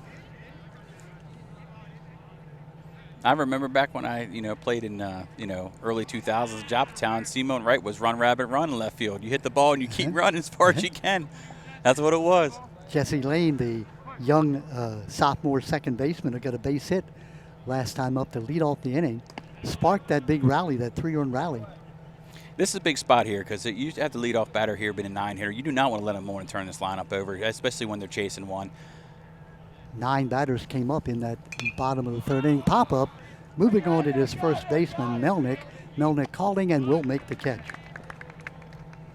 I think you could see the sun glinting off his sunglasses, so he was able to battle and make that catch. Now as the pitcher, I definitely am in a better situation here. At least I have 1 out going by the top instead of having 1 on with no outs going to the top. You feel a little more comfortable in the situation. Chase Blevins got the walk last time up. Scored the 2nd run of the inning, bringing Havre de Grace back to 4-2, and they scored a 3rd run to make it 4-3. Chase, a .429 hitter on the year as a sophomore. 0 for 1 today. Ground ball, second base. Moving on it is Acra. Picks it up and throws him out at first base. Boy, good pitch right off the end of the bat. Of course, Billings should be, or Blevins should be 1 for 2. That line drive caught in the first inning. That was certainly a rob job, but he is now 0 for 2 with a run scored. Bring up the number 2 hitter, Nolan Soriano. Nolan had a single back in the first inning, grounded out to short last time up. 2 out, nobody on. Ooh, well, it did hit him. Brushed him on the guard. Hit by the pitch. Moving down to first base is Soriano. That'll bring up Bryce Bauer, the number 3 hitter. Again, it makes it tough there. You don't really want to do that with 2 hitter with Bryce Bauer come up to plate. You do not. Bauer, of course, the 465 hitter, 13 runs scored, 20 hits, 5 doubles, a triple, a home run. If there's anybody you don't want to see come up with a runner on base, it is Mr. Bauer. Definitely not in a one-run ball game. Fly ball, right center field and dropping fast. That's going to be a base hit against the wall on a hop. Turning second, coming in. No, he's going to be held. Now he will come in. Coming in from third base, and the ball is now tied. It looked like the runner was going to hold, the runner Soriano, but he was waved in after the throw coming in wasn't handled cleanly. Again, the hit by pitch, you just kind of feel it that way. When you have a head situation, ball gets away from you, you see the 3-4, it makes it tough. So the double and the error on the throw in allows the run to score. We are tied, and now we are, folks, as good as the people. It's a brand new ball game at 4-4. The double by Bauer, bringing up A.J. Rogers, the cleanup hitter. Pop up, left field, gone. That ball is hit, and it is going to be caught by the left fielder. Caught by Brooks Adams. Wow, what a catch by Adams. He went back to the wall. That ball was hit, if it's 380 or 355 to center, that ball had to be hit about 350 feet. Boy, it looked like a pop-up off the bat, but it just kept carrying. Wow, what a catch by Adams. I mean, he turned his back, went back there and caught the ball. Wow, what a catch by Adams. That's 2. Here you'll see the replay. Watch how this ball is hit off the bat.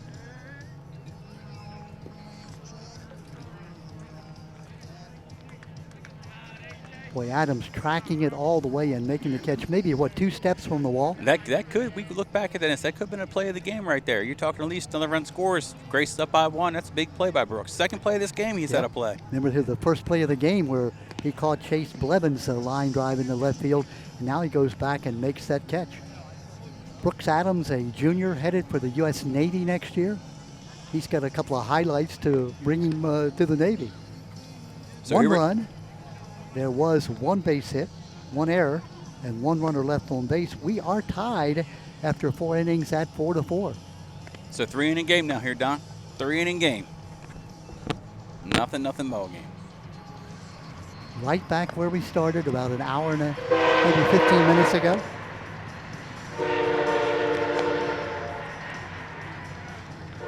Frank Rogers, when we schedule these games, you hope to have a competitive game and a game which has some excitement. I think we've got both here. We do. Great pitching. The defense has been solid for, let's say, 3 innings, Don. Good defense for 3 innings, right? Yep. But either way you cut it, you can't ask for anything better. 3 innings of play is your really tie ball game. And full disclosure, when Coach Blevins gave you a call, you were putting up a chicken coop today, and he said, why don't you come on out and help Don out? Don needs the help. Yeah. And you said, my chickens need me, but then they lost out, so the chickens have to fend for themselves. They do. It's the 14 and 13 high school boys from Grace versus the 15 chickens I have, so the Grace kids won. Penny, that bat. Eric Penny, the number 3 hitter in the lineup, 0 for 2 on the day. 340 hitter. We are in now the top of the 5th inning. Tied at 4. Nothing game through 2. C. Milton Wright scored 4 in the top of the 3rd. Havre Grace 3 in the bottom of the 3rd. 1 in the bottom of the 4th. We're tied at 4. 0-2. Imagine he goes right back at him here.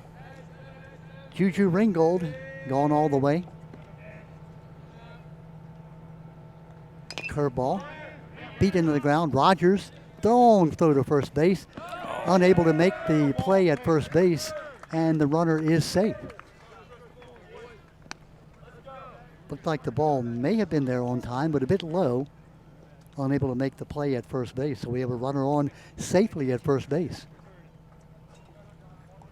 Eric Penny, the catcher, they have the option of putting in a courtesy runner, but it looks like Penny is going to stay in and run for himself. Chris Dietz now, the cleanup hitter. Dietz had an RBI single into left field last time. Just a bit high. Ball one.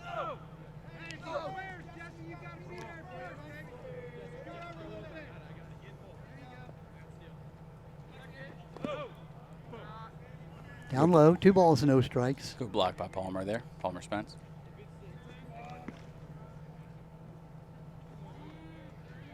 Keep emphasizing he is a sophomore.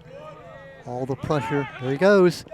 Low pitch, standing up at second base. I think he had it stolen anyhow. Juju's got a battle back now, 3-0. You don't want to put first and second. That's the go-ahead run there at second base. 3-0 count on the batter, Dietz.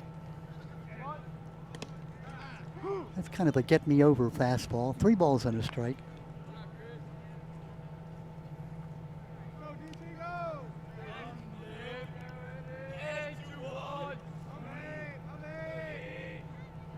Down low and gets to the catcher, but holding on at second base. Slowed it down just enough, didn't get back to the backstop. 2 on now, nobody out. Brings up the number 5 hitter, Ryan Acra. Ryan had a single last time up. 1 for 2. Timeout called by Coach Blevins. He's making that slow trek to the mound. Blevins now, we don't have a pitch count, but he's probably thrown about, what, 70 pitches or so? Yeah, he's probably, I can see, he's in the 80 won the money right now, 80 pitches. Wow, how do you know that? Are you like counting? Oh, electronically. Mm-hmm.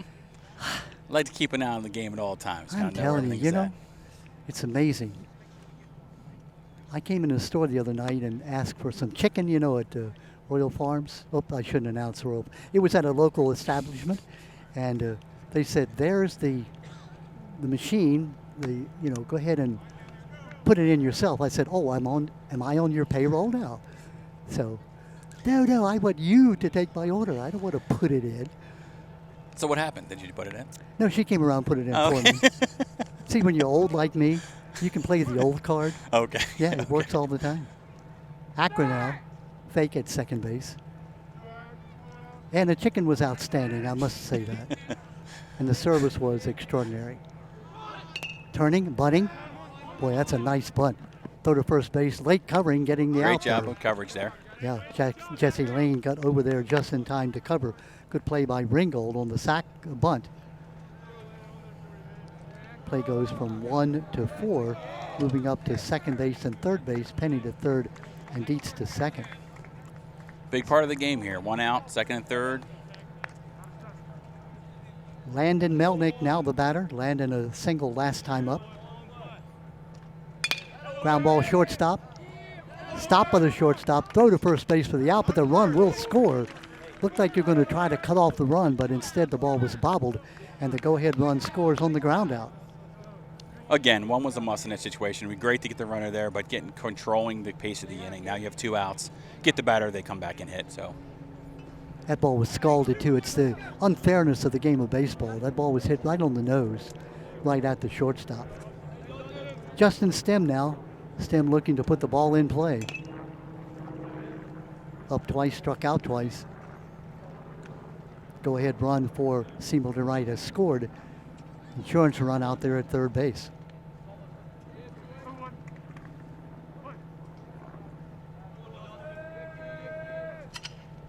Side armor, outside.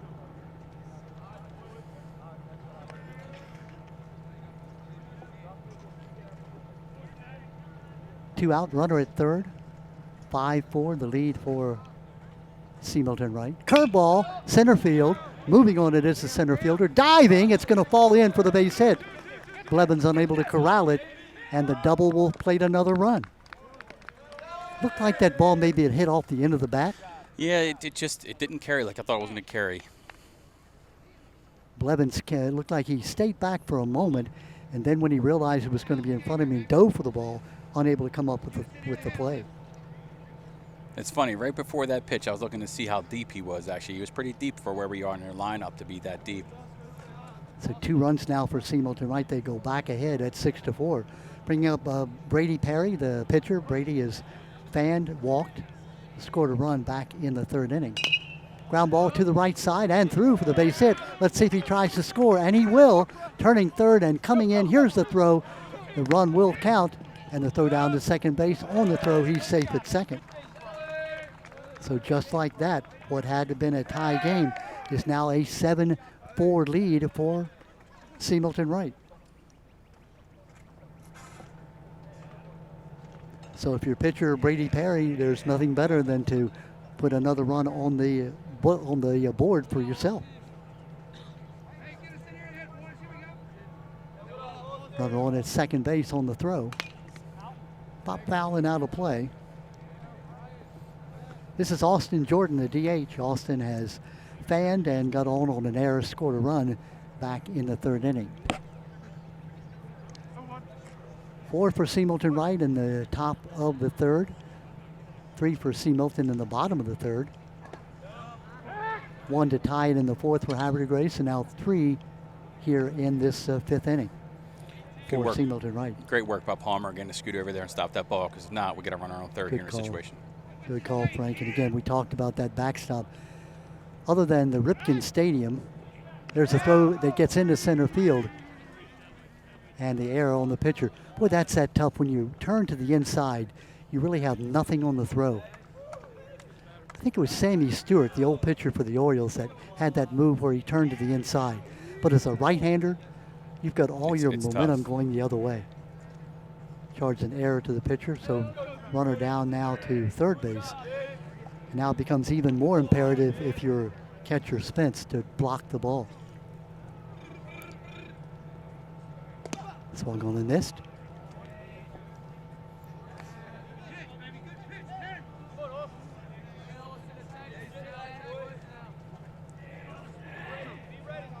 Two balls and a strike. Pop up. First baseman moving for it. That's Soriano. And he'll put it away, and the final out of the inning is counted, but not until Milton Wright scores 3 runs. They have 3 runs on, it looks like, 2 base hits. There were 2 errors, and there was a runner left on base. We've now played 4.5 with Milton Wright leading by 7-4. Back and forth we go. Back and forth. Now what does Havre Grace have to do, Coach? Now, again, 1 hit at a time, 3-0 ball game technically, right? Breaking it down as small as you can. 1 hit at a time, don't let it get ahead of you. You still have 3 at-bats. 3 at-bats to battle back. 3 innings left to score 7-4. Yeah. See, Rich Donardi, the coach for Milton Wright, asks me what the score is like. I'm reliable. I don't think he knows my reputation of being shaky at best. I'll tell you what's great in situations like that, when a coach isn't really locked in with the score and just wants to play the game. Yep. You know, it's funny we say that because me coaching Little League like I do now, on my time off from coaching high school, coaching Little League, it's always like, what's the score of the game, Coach? I'm not going to tell you to the end. Keep playing to every inning. Because the boys start getting, when you tell them you're winning too big and get too confident and get lazy and, lock in like it's a 1-run game all game long, and you guarantee you win most of them. We talked about Coach Donardi and what and his staff has done at Milton Wright. The support of Erica Harris, who's the principal there at Milton Wright, they've improved that baseball facility. New hitting stations next to the batting cage, newly renovated and painted dugouts, a home run fence, which was 15 years in the making, no longer a run-rabbit-run situation at Milton Wright. Now, if they could just move Route 543 away from being... How about that and North Harford moving 165, too. We'll do that, Boston. Too. Yeah, I've been doing games there, and fly balls, foul. How many motorists have had a baseball come flying at them from those segments. But here we go now. Oh, back at me. All right, now that one would have had you. Yeah, that I know. One Did you would see my reaction? Yeah, that would have had you. I had it. You know, probably 5 years ago, I would have climbed the fence and made that catch. I commend the two-hand approach too. You didn't have the one hand. You Exactly. had two hands. Well, Secure the baseball. It's called protection mode. That's what it's called. Bottom of the 5th inning. Leadoff hitter is Lucas Farajami. Lucas walked his last time up, grounded out to short in the first. Ooh, almost hit him. We give a lot of credit to Brady Perry. He is kind of stemmed the tide a bit. It looked like Havre Grace had the momentum. Line shot. The shortstop makes the catch. That ball had a knuckle effect on it. Yeah, definitely had a spin to it. Looked like he was going to jump for the ball, and instead Adamo was able to catch it going away. Yeah, he had to make the read. Almost had to make a read. Like almost an outfielder had to on that bit. Yeah. Ringgold now, the pitcher up. Fanned and singled. Yeah, Perry's definitely slowed down the game. He's only not even a 70 total pitches now, going in the bottom of the 5, especially that one inning. Definitely had some pitch count. Slowing the game down for him now. That 3 runs mean a lot, though, as your pitcher. Oh, yeah. 3 runs mean a lot. Seabold Wright had lost 4 games in a row coming into last night against Patterson Mill, and they won the game 8-7. They were down by 3 runs. They were down by 2 runs. They were up by a run, got tied, and then they won it on a walk-off hit to win that game. What kind of confidence, Frank, does that give you? Ground ball to the left side. That's going to be a base hit. The old seeing eye to the 5.5 hole into left field. I tell you, comeback wins can do such something. I'm not sure the score of the game. I didn't pay attention fully to the details of the game last night. But if you're down and you're going to come back and do a walk, I'm going to tie it and win it, your confidence going forward. It's like momentum. That's all it is momentum going forward. Yeah, Accra, by the way, I was looking for the young man who got the game-winning walk-off hit against Patterson Mill yesterday. That's Shaver who comes in. Yes, Lorenzo Shavers. Lorenzo Shaver will be the courtesy runner for Ringgold. So 1 out. Preston Blum now, the senior right fielder, batting for Havre Grace. Ground ball to the shortstop, fielded, long throw to first base, not in time, and past the first baseman. So the base hit and the runner will move up to third base. That's the kind of play you probably want to put that ball in your pocket. Yeah, especially reading the speed out of the box. I mean, you're always trained as an infielder. Once you gather that baseball, you take a peek and just make a smart decision there, because worst thing we do is what you did right now. You fly ball to the outfield, cuts this run down to a 2-run ball game. So now we've got runners at first and third. Blum gets on the base hit and stays there on the error. Going to third base is Shavers. Runners at first and third, 1 out. Palmer Spence, the sophomore catcher, hit into a double play, 5-4-3, and struck out last time up. Interesting to see what happens here. Speed coming out of the box, and they just saw it. I wonder if they do so in Blum here. 2 runners in scoring position for Palmer. Yeah. Blum, the stolen base threat at first base. Down low. Good block there by Penny. Perry takes the cap off, wipes the brow. He had a 3-run lead, still has it right now, but suddenly he's got 2 runners on, the tie run at the plate. Ball outside. 3 balls, no strikes. Clouds gathering here at Havre Grace. Down low, past and here comes the runner in from third base. The throw, he is going to be safe. So on the wild pitch, the run scores. That's Shaver who's able to score, holding on at second base. Just like that error to first. That definitely on a throwing error hurts, because now that's a run. Could be bases loaded right now, and a double play gets you out. Small things, small things. Small things, yeah. Coach Donardi making that slow walk to the mound. Perry's currently at 75 pitches on the day, so it could be one of those, let's take a breather here, or it could be make a change, a fresh arm, especially going to the bottom of the 5th. Let's see what he plans on doing.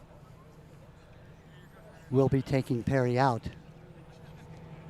So great day for Perry, though. I mean, out of the 5 runs given, only 2 of them were earned. Yeah. So you really control the defensive plays we had there, 2 earned runs. That's an amazing stat there. Looks like Owen Davis will be coming in to pitch number 14. I don't think Perry's going to stay in the game, so there won't be a switch of any kind.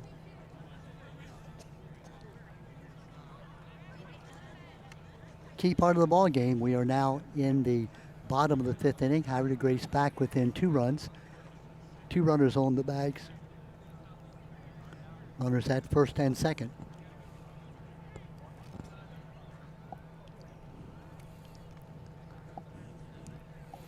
Yeah, if you're Davis going in this game now, you're just make a pitch to make a good pitch here, put something on the ground, get at least 1 out of the situation for 1 out before this lineup turns back over. What you don't want to do is load them up for the top.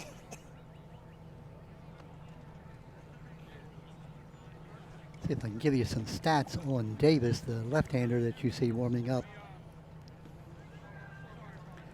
He's only pitched 3 2/3 innings on the year, has a win and no losses, given up 4 earned runs, 6 walks, 5 strikeouts. So we're facing here, Don, again, we talked about how the home and home schedule works in the region this year, how they do it. So now you get in a situation where Friday you play Havre Grace, Monday you play Havre Grace again, which are both in division games. And then you turn and have to play Tuesday. I think you play Rising Sun on Tuesday. Now, as a coach, you have to figure out, what do I want to throw here in the situation we're in? You might have to go to one of your less experienced arms here, because you don't want to get in a situation where you lose an arm for a bigger ball game down the road. Frank, a lefty coming in, what does that mean for Havre Grace as a bunch of batters? It's a change. You've been used to seeing the overhand pitching right-handed of Perry, and now you're facing this left-hander. Yeah, you get that extra angle coming from the outside, especially because if you look at Havre Grace, they're heavy right-handed. I mean, the right-handed lineup you see. So now you're coming from a different arm angle, different from the other side. A little more time to see the baseball. Again, 1 pitch, 1 hit at a time. Trying to do too much. Pitch from the outside corner, hit it the other way. Owen Davis is the pitcher we mentioned coming in here in this 5th inning. He comes in with 1 out. Runners at first and second. His team leading by 7-5. 2 runners on base are the responsibility of Perry. Jesse Lane now. Jesse, the young sophomore second baseman, has a single and 2 trips. Nobody at second base on the fake pickoff. Single here probably scores a run with the wheels on second like they have. Blum can fly around the bases. Oh, great spot. That ball was hit. It was spiked about, what, a foot or 2 out in front of the plate? He's had a great game behind the plate today. Great game. Eric Penny, the sophomore catcher. Again, we mentioned that he had been switched from shortstop to catcher just a couple of games ago. Also the football quarterback, as Ringgold had been for Havre Grace. There's a fastball for a strike, 1-1. Jesse Lane, the second baseman, came in with just a 1 for 20 season. He's now 2 for 22. Well, that was a good fastball right on the inside corner. Inside corner. See if Jesse has a good true strike approach here. 11 walks on the year and 2 hit by pitch for Jesse Lane. So he's had trouble getting base hits up to this point. He's gotten on base.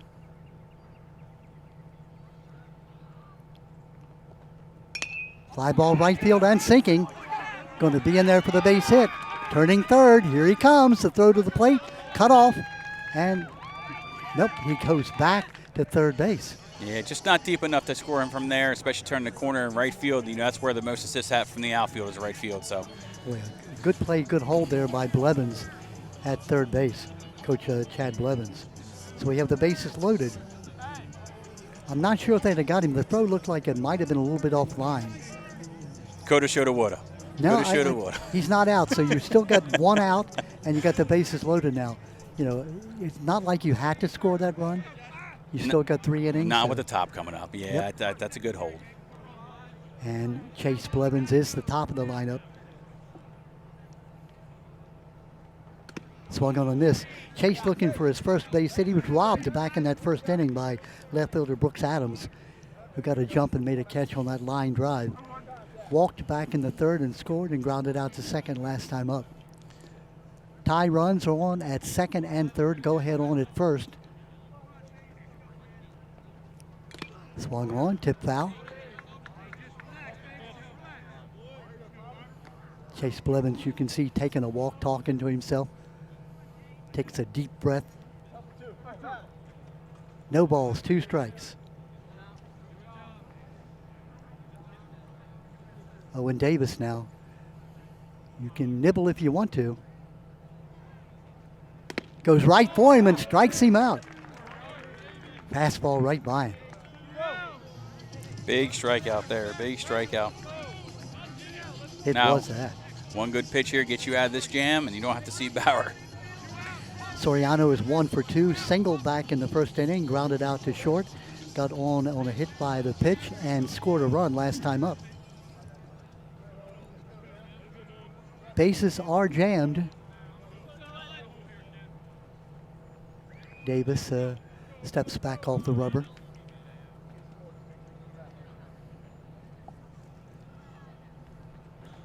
Down low. Not a bad spot. You just threw three straight strikes. Batter knows you're throwing strikes. Might swing out of the zone, so that's a great spot for a first pitch. Nolan Soriano, 7 RBIs on the year. Looking to make it 8, 9, or maybe 10. Key spot in the ball game.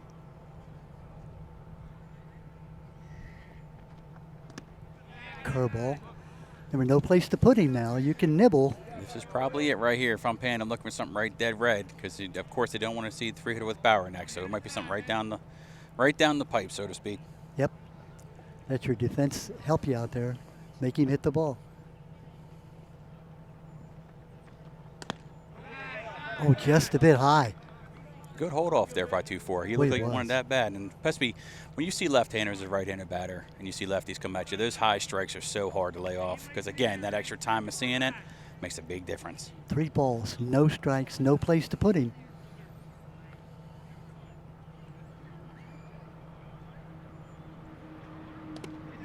There's a strike.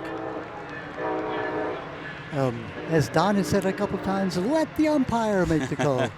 Some umpires take umbrage at that when you throw your bat away. Yes, they do. Yes, they do. So the next close pitch, I'd be swinging if I were Mr. Soriano. 3 balls and a strike. It's one of those gambles. You don't want to stay there too long, because you're like, that might be a strike.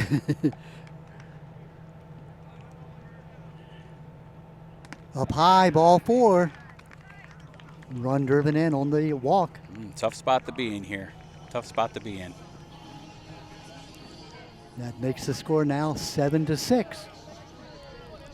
With Bauer, if you said, who's the last man on Havre Grace's team you'd like to see come up with the bases loaded? Yeah, and chasing and ahead by 1. Yeah. A .465 hitter who has 20 hits, 5 of which are doubles, 1 triple, 1 home run, 13 runs. Yeah, I would want to see Mr. Bauer at the plate. Inside. Oh, strike. Don, let the umpire call the pitch. Strike 1. Especially the inside corner. We just had a conversation You're about right. that. He owns the inside corner. He does. He likes the inside corner.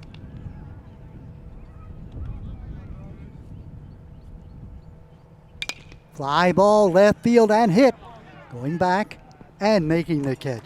Good job by Brooks Adams, as Adams took that in like he knew what he was doing. The wind blowing, what is it, shifted on us? Is it blowing in or out? I can't tell. Flag in left center is not moving at all, so that must mean the wind's coming from the right, so it can't touch the flag. So a big pitch getting Bauer out on the deep fly ball into left field, but Havre Grace does pick up 2 runs.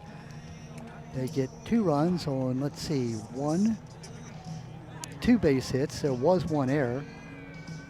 There were 3 runners left on base. We have now played 5 full innings. Milton Wright clinging to that 7-6 lead. Interesting to see how this goes this inning. Juju Ringgold is at 90 pitches. Quick inning. We see some defensive subs coming this inning. If it does, the inning does get a little out of control for him. Top of 6, yep. 7-6. 7-6, right? 7-6. 7-6. 7-6. That was Coach Rich Gennardi asking us again. He said 7-5 us, right? No, 7-6. I don't think that's what he wanted to hear.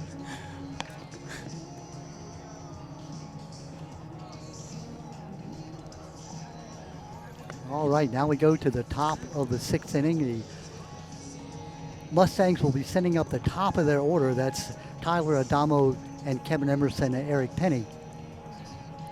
How many pitches has he thrown, Frank? Do you know? Julian is at 90 pitches currently right now. Is there a limit on what you can throw 105. in high school? Yes, sir, 105. It's a 105.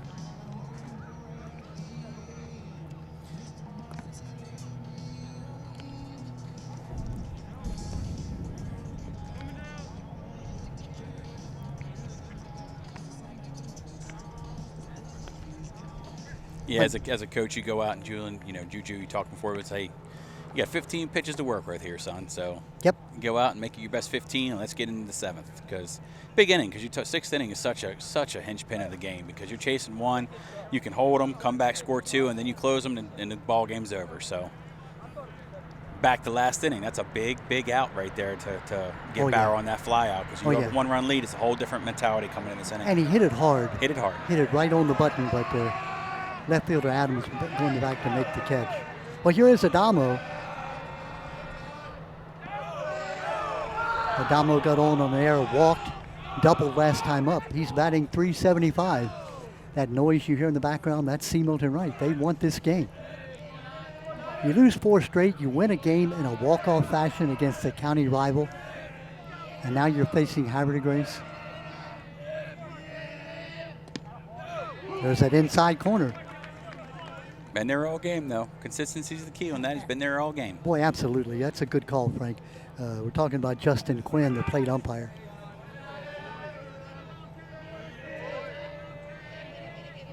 Oh, hitting. Oh, and you can say Ringgold is just not pleased about it at all. Obviously, you don't want to hit somebody, put him on base.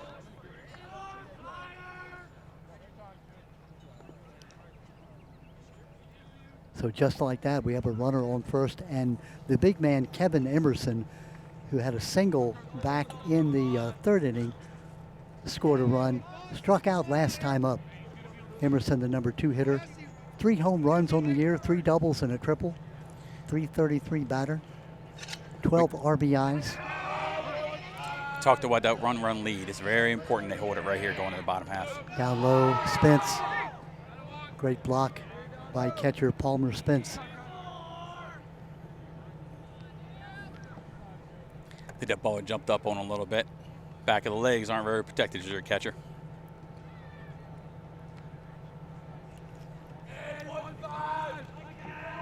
One ball, no strikes. 1-run lead for C. Milton Wright. Swung on, there he goes. Throw down to second base, dive, he is. Got him. He got him. The out is called from catcher Spence to shortstop Bauer. That's a big out and going to the bottom. Top of the 6th, big out. So put him out 2-6. But that throw was right on the money, and the tag was really quick. I'm actually surprised to see him set him there. You got top of the lineup, just hit a batter. You know he's getting the end of his pitch count. Ground ball shortstop. Off the glove of Bauer. Turning first, he's going to hold on there. Looked like that ball may have taken a little tricky hop. Bauer tried to backhand it, couldn't get it done. Wanted first base on the error. Now, how important is that throw out now? That's huge. Now you're 1st and 2nd, no outs, and you're at the 3, 4, 5 spot. As it is, you have a runner on first with 1 out. Eric Penny got on an error, scored last time. 0 for 3 officially, takes a strike. Sun has completely said bye-bye here today. Breeze picking up. Ringgold holding the runner close. Soriano slapping the tag on him. Penny, a .340 batter on the year, 5 doubles, 10 RBIs.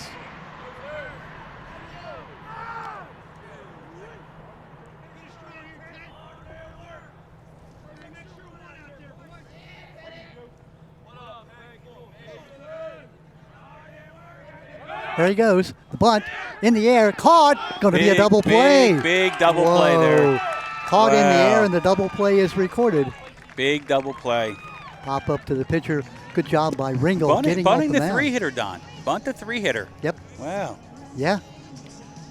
So the out is recorded on the double play. So they go not 3 up and 3 down. Here you'll see the replay. Notice how he squares the bunt. Ball is popped up, and Ringgold comes off the mound quickly. Let's see if that play comes back to hurt Simon Wright later in the game today. So no runs. There are no hits, no errors. One runner left. There is one error, I'm sorry, and no runners left on base. We've now played 5.5 innings, going to the bottom of the 6th inning. Milton Wright still with that 1-run lead at 7-6. Milton Wright scored all 7 of the runs in 2 innings, 4 in the 3rd and 3 in the 5th. Havre Gray scored 3 runs in the 3rd.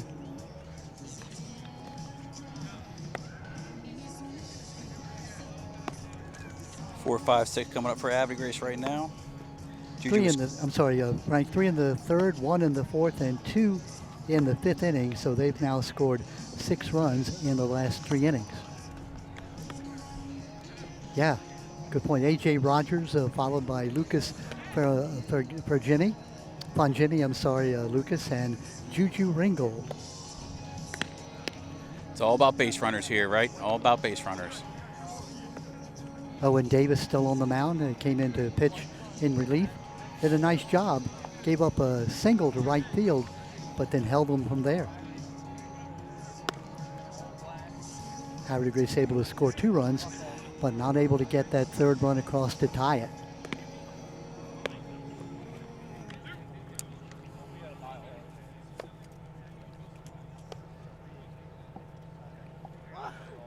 One more thing, Frank, I think you should turn the lights on. Oh, that's right. We don't have lights here. No. Just being silly. It is getting what had been a nice sunny day is late here in the afternoon. It's what, about 5 o'clock or so? I tell you, even the sun being out, it's a beautiful day. I mean, it's just comfortable. A.J. Rogers now, the batter. A.J. flew out to left field last time up. It was that deep fly ball that I thought had a chance to get out of here. But going back, Adams and making the catch. Number 4 hitter. Walked to reach on an error, and as we said, flew out. Up high. Cleanup hitter, batting at .308, 4 doubles, 5 RBIs, 8 runs scored.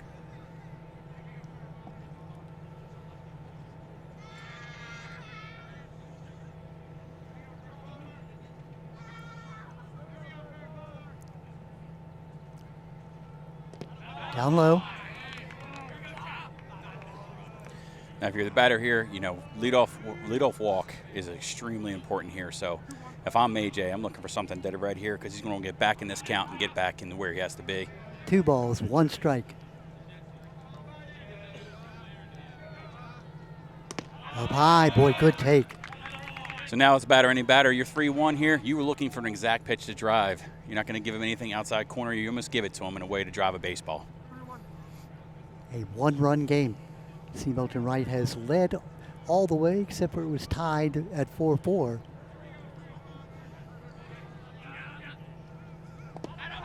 Down low, ball 4. Boy, a big walk. Big walk. Big walk. Now, let's see if Blevins tries to put a little more speed on the bases, or he sticks with the big fella at first base. Yep, he's going to keep him right there. Remember, in high school baseball, you have limited substitution. He could come out and for a pinch runner and re-enter as a starter. Lucas Fangini. Lucas lined out to the shortstop last time up, walked and grounded out. 0 for 2 officially. 1-1 lead for Milton Wright. Squaring as if to bunt to throw to first base. Frank Rogers, I hate left-handers. They can't balk. You know, they just can't balk. They can hold the ball. They can pick their leg up, fake like they're coming home. and throw you out at first base. Listen, when your guys without speed, too, you hate them, too, because you're trying to get as much as you can, too. Squaring to bunt. Ball almost hit him, but he bunted it foul. Yeah, that's Remember when I was a coach and a high school teacher, on my lunch duty, I would go around looking for somebody eating peas with their left hand.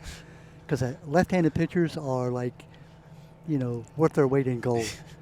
Well, it's funny you say that because if you talk about Blevins, Chad, he throws right-handed and hits left-handed, where I'm the other way around. Everything I do is left-handed except for I hit right-handed. Complete opposites of each other. You and Ricky Henderson. The only two. I don't get it. I guess Cleon Jones for the Mets way back in the day. Very seldom do you see a right-handed hitter who throws left-handed. Almost got him. Now the rule is, the balk rule, as long as you're stepping toward first base, so you can pick that right leg up if you're the left-handed pitcher, let it dangle there for about 5 seconds. Bunt, pops it up foul. Didn't plan out they wanted there, so now Lucas is going to have to swing the bat here, Fonz swing the bat and try and drive him through. Of course, trying to move that runner on and put him in scoring position for Juju Ringgold. Remember last inning, and Milton Wright popped up on the attempted sac bunt. Line shot, right field, well. Base hit, exactly what you asked him to do. Worked just as well. Went with the pitch, got the base hit into right field. I tell you, that was a great play by Tyler Adama right there. That ball from right fielder was way offline. He doesn't catch that ball. AJ's probably on third base. Great play by the shortstop that doesn't go noticed. Had to lay out to stop that ball from getting away. Juju Ringgold now the batter with runners at first and second and nobody out. Now this is a tough play call here for Chad, right? So you're in a normal baseball situation, you lay a sac bunt here and move him to second and third. Juju consistently one of the best hitters we have. Yeah. Double to the gap does the same thing and possibly take the lead. So let's see what Coach Blevins has played up here. Yeah. Frank Rogers saying, do you bunt them up, give them an out, put runners at second and third, or you take a chance and go ahead and swing the bat? He's going to bunt, and he does. Throw to third base, and the out is recorded. That is the problem. You got the force out at third base. Yeah, that's why it's a tough call because you do have one of the hotter hitters sitting right there. And you mentioned it, AJ is not the fastest runner in the world at second base. Boy, that bunt though was right back to the pitcher. Good job by Davis to come off the mound and make that throw to third base. Too much time. That's got to go down one of the lines. You have to hit it down one of the lines. You cannot get it right back to the pitcher. It's the worst spot to put it there. Because your third base is going to stay put and your first base is going to crash. Bongini at second base. First base Ringgold. Batting now Preston Blum. Preston got on a single to the shortstop last time. Hit by the pitch, got an RBI and a single. He's 2 for 2 on the day. Runners at first and second. The tie run at second base. Go ahead run at first. Bottom of the 6th inning. Up high.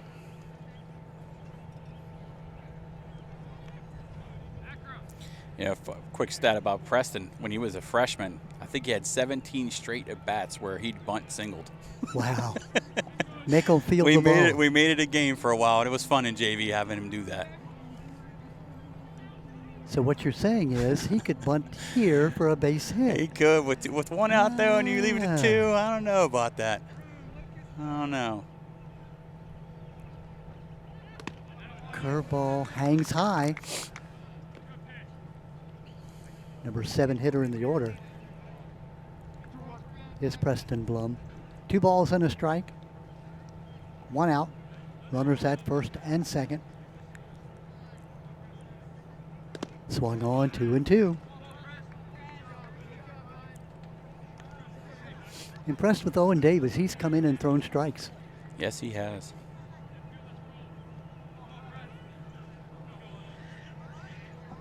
Two balls, 2 strikes, 1 out.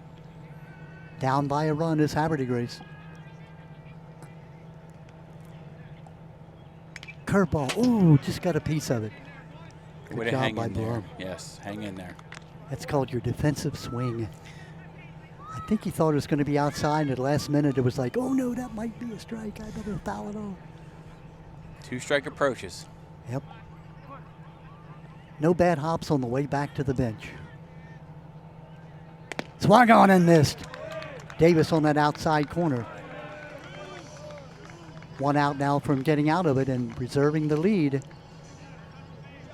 Palmer Spence hit into a double play, struck out, walked last time up. The sophomore catcher. Speed on second with Lucas. Not much of a lead there at second base. Curveball in the inside corner.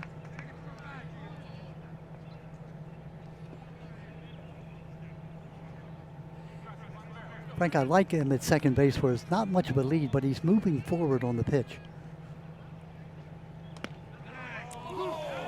Strike two. Too often you'll see a runner get way off the base and then stop. Yeah. And the ball is hit, he has to pick up his momentum again. Especially because he needs a strong secondary lead here to score from a single. No balls, 2 strikes. What do you do, Frank? Go for him? You got to go right at him. On the inside corner, strike 3 is called. What a job by Davis. Striking out the 7-hitter and the 8-hitter with 2 runners on base. No runs, no hits. Actually 1 hit. No runs, 1 hit. No errors, 2 runners left on base. We have now played 6 full innings with C. Milton Wright hanging on to that 7-6 lead. What a job by Owen Davis. So it looks like there's a pitching change here, ranking Juju as pitch count at fishing in day with 99 pitches on the day. Looks like C.J. Rogers coming in to pitch. See if they move Ringgold to third base or bring in a new third baseman. Top of the 7th inning. C. Milton Wright will send up 4, 5, and 6 hitters. It looks like Ringgold is going to go to third base, so Rogers and Ringgold will switch spots. Frank Rogers, what can you tell me about your son on the mound? What does he throw? He has some stuff he'll mix in once in a while. A strong 4-seam. He'll mix in a knuckleball when he feels froggy enough to switch it in. But I think you had a stat on him. I think 15 of 17, 15 strikeouts in the 10 innings pitched or something he has out there. So he'll go in. He'll control the zone. I mean, he will make them swing the bat. So that's all you can do as a pitcher. And what you got to do here is you're down by a run. Hold them where they are. Okay, come back and get 2 runs and win it as a walk-off win for Havre Grace. And you're in a good spot. I mean, if you can hold them here, you got Jesse Lane, and you got back to the top, so you can turn it back over. But you got to hold it right here. You know, chasing more than one gets tough. And the sound you hear coming from our truck, they're rooting for 1 run for Havre Grace to tie it up so that we go extra innings. Oh, yeah. That's what they're rooting for. We talked about the overtime, yeah. Yeah. Oh, suddenly I'm getting, shall we say, gestures from the booth. It's not what they're rooting for. Okay. No. What a game it's been. You know, again, as we said, you're looking for a competitive game, a well-played game. Yeah, there have been a few errors here and there. Been some outstanding defensive plays and some good hitting from time to time, and some clutch pitching, especially there from Davis. Yeah, it's been a great ball game. Chris Dietz now. Chris, the third baseman, popped up in the 2nd inning. Got a single and RBI, walked last time up and scored. 240 hitter on the year.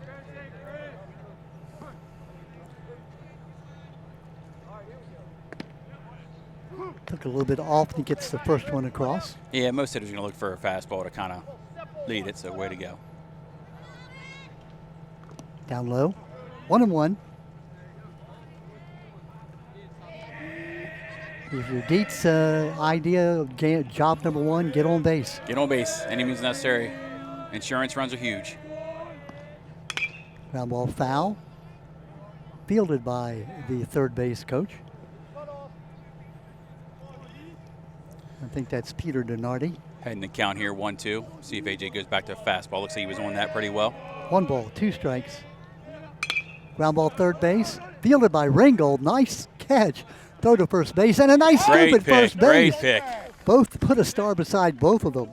5-3 is the out. Wow. Like Ringgold has been playing that position his entire life. We talked about arm angles. It must be a football thing with these guys because you see AJ dropped on that arm and going down low. It must be a football thing. Nolan Soriano with that nice scoop there at first base.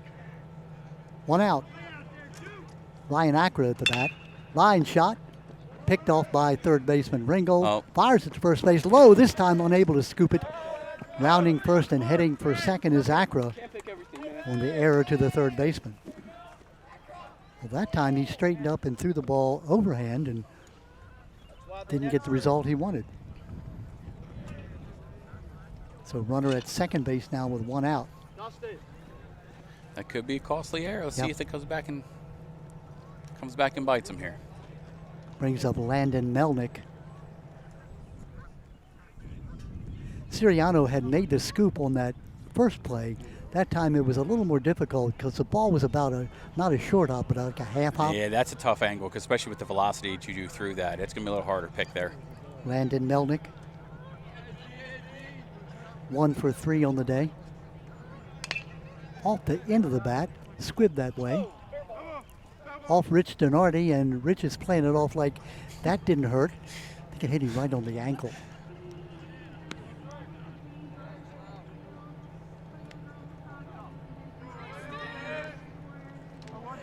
Rich Donardi, a long-time youth league coach, coached in the Cal Ripken Summer League. Change up, fly ball center field. Moving on it is Blevins. Blevins has it. Tagging, won't go. Good job all the way around there. Fly out to center field, 2 out now. Justin Stem, the batter, the sophomore. Justin fanned twice. Last time up, got a double and an RBI. Big hit, as it turns out. One of the runs that put C. Milton right ahead when they scored those 3 runs in the 5th inning.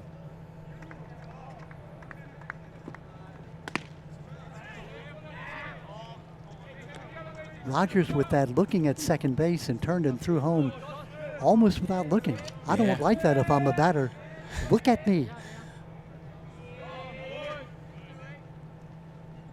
There's the curve. Did he hold up? Looks like he did. Apparently he did. No appeal.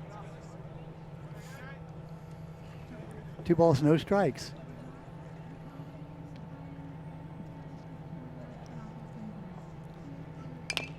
Little nubber foul down the third base line. 2 balls and a strike. 2 out. Top of the 7th inning, a 1-run lead for C. Milton Wright. Warriors trying to hold them right here. Yeah, C. Milton Wright's really trying to get that run from second, and that's a big run on second base. That insurance run, 1 run is okay. 2 runs is like more than 2 runs. Comfortable. Yeah. A.J. Rogers says, come on now, let's talk it over. What do you think this is about? Just making sure he's reading the pitch and where he wants it. Palmer may be throwing signs to him, then AJ's, maybe saying, I just want to go right at him here and see what we can do. You're a senior pitcher. You're a sophomore catcher. You've got to have a lot of respect for the sophomore to whatever fingers he puts down. Yeah, you have to make sure you understand that. Now he should run through his progression too, though. It's one of the situations where focus on this, and I'll let you know. Then go through your progression as whatever you're calling through. 3 balls, 1 strike. Runner on at second base. 2 out. 1-run lead for C. Milton Wright, looking for the insurance run if they can get it. Fly ball, left field. Moving on it is left fielder. And the catch is made by Bonjimmy. Lucas Bonjimmy comes over, catches it in foul territory. Well, here we go, Don. Here we go. Now we'll go to the bottom of the 7th inning, down a run. Bottom 7. Let's see if C. Milton Wright decides to go with a closer type mentality here. They stick with the old southpaw. Yeah, he's done a good job, has Davis so far. No indication yet whether Davis will come back out.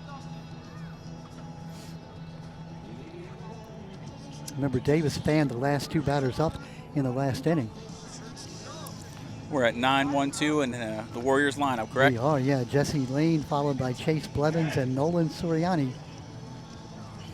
Yep, it looks like Owen Davis is going back out to the mound. Bringing out the southpaw again. Ultimately, the goal here is to get 3 outs here, because if they get 3 outs, they don't have to see that Bauer again. So let's see if they can not have to see Bauer come back with a situation to win the ball game. Good point. 9, 1, and 2. If you can get those out, then Bryce Bauer stays on the on-deck circle. And Bauer, you know, having flown out, he's 1 for 4 as Bauer.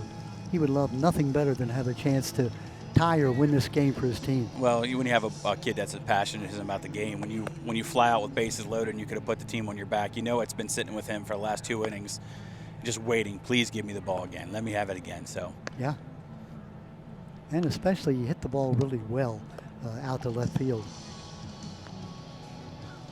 There you see Owen Davis, the angular left-hander.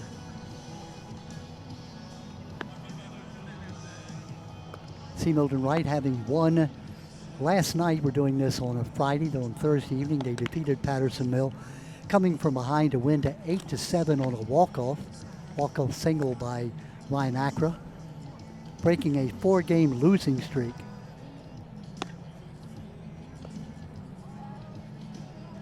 First of a 2-game series between these two Hatem Division opponents. New format this year, Frank, where the UCBAC used to be the Susquehanna and the Chesapeake, 2 divisions of 8 or 7 teams each. Now we've got 3 5-team divisions, Cecil County 5 schools in 1 division, and the 10 Harford schools in 2 divisions, Hatem and the Tidings division. yes. Unique format where the 2 teams play back-to-back, usually what, Friday, Monday? Yeah, it's changed. We've had it where it's Monday, Tuesday early in our season, and Havre Grace had to do it Monday, Tuesday. But like I said, the home and home, I love it. I wish we would have done it a couple years ago when I was coaching JV. I would love to have done that. Jason Lane 2 for 3 on the day. Up high. Nothing's more important here for Jesse to find a way to get his job as leadoff batter by anyone, get on base by any means necessary. That's always the goal. And on the other hand, if you're Owen Davis, no walks. No walks. Make them hit to get on. Pop up. Going foul and out of play. Twilight here at Havre Grace. The lights are on the football field across the way. They're not helping us a lot, Frank. Not a lot. No. Maybe Brooks Adams and left. Ground ball to the hole.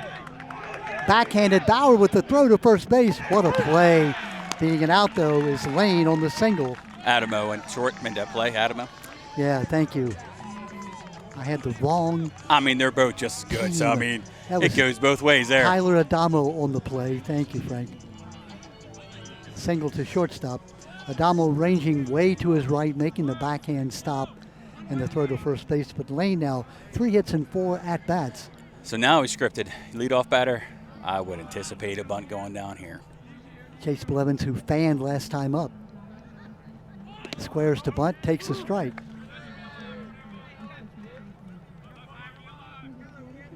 Blevins robbed of a line drive to left field in the first inning. Since then has walked, grounded out, and fanned. 0 for 3 officially. 429 batter. Left-hander, it's going to be hard to get a jump. Biggest thing is not get picked off, right? That's a balk. That will be a balk. Yeah, they'll move him to.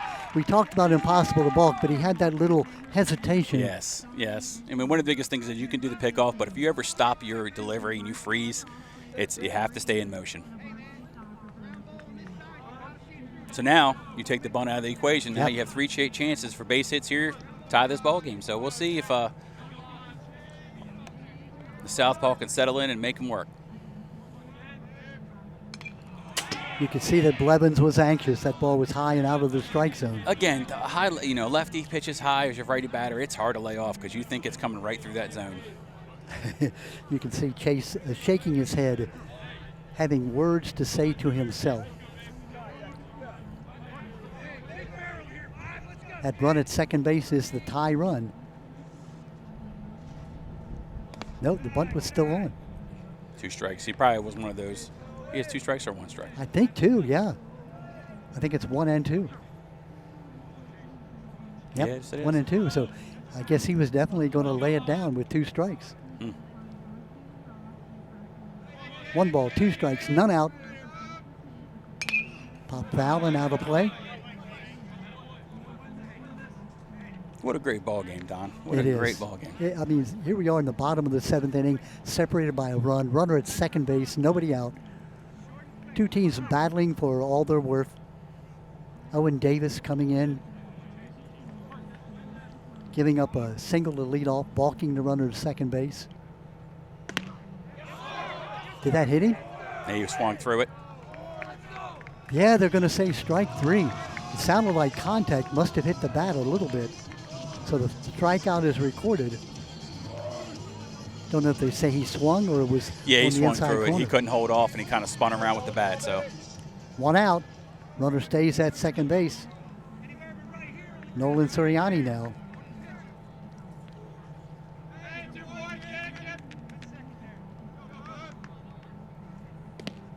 Inside corner on that curveball.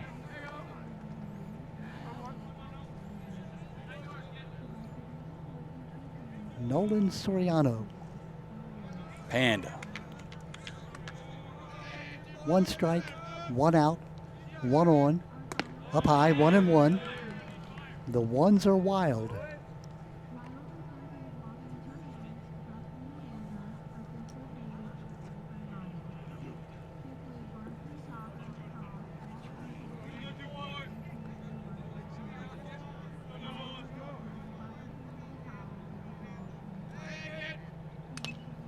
A little bit of a late swing.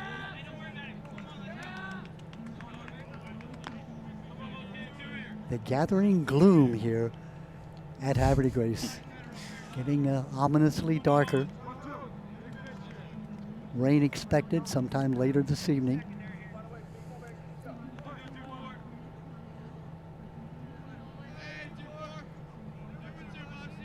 Jesse Lane on at second base, the tie run. Oh, up high, off the catcher's glove and going down to third base on a wild pitch.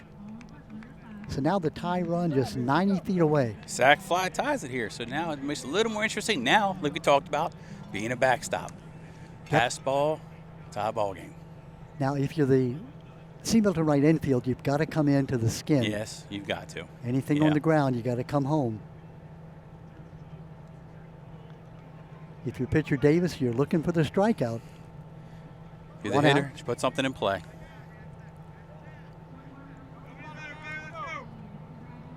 There it is in play. There it is. And through for the base hit. We are tied at 7.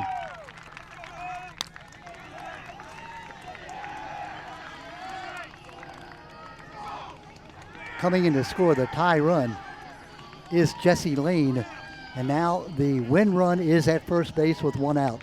I don't know. The van may have asked for this earlier. Didn't They did. Yeah. They did. Said we want extra innings. We want to work late tonight. It's a Friday night. What do we have to do? Let's see if Simon can get to this 3-4. No, they said something. Yeah, they did. They gave me a list of things they have to do. And now Bauer with a chance to give his team a walk-off win. Bryce Bauer, 465 hitter, 20 hits on the year, 5 doubles, a triple, and a homer. 13 runs scored. Bauer, the senior shortstop. Jason Bauer, one of the coaches at Havre Grace. No, he went for it. 1 and 1.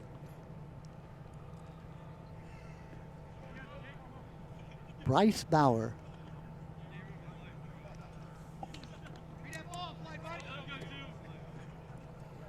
Headed for Frostburg also next year, wants to be a pitcher there. Son of the bench coach Jason Bauer.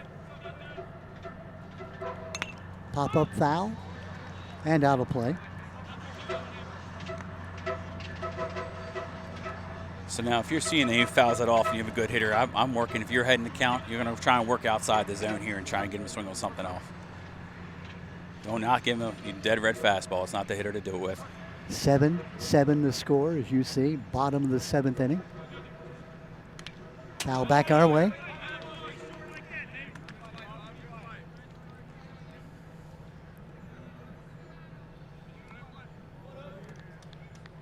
So the single to deep short by Jesse Lane to lead off the inning.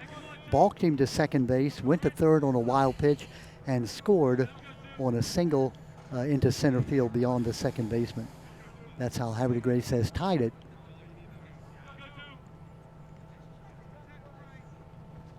Change up, pop up, right fielder moving, and misses it. Oh. Foul ball, just in foul territory.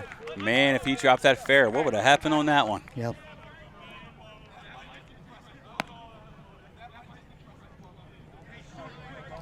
Runner at first base holding on the play.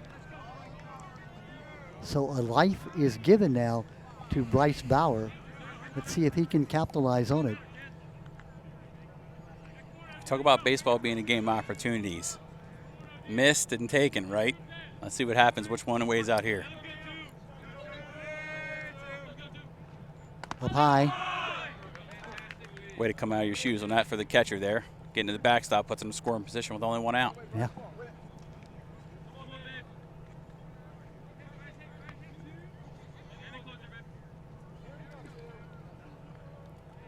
Bottom of the 7th inning. The walk-off run at first base. And the person of Soriano, there he goes. Fly ball, foul to the right side.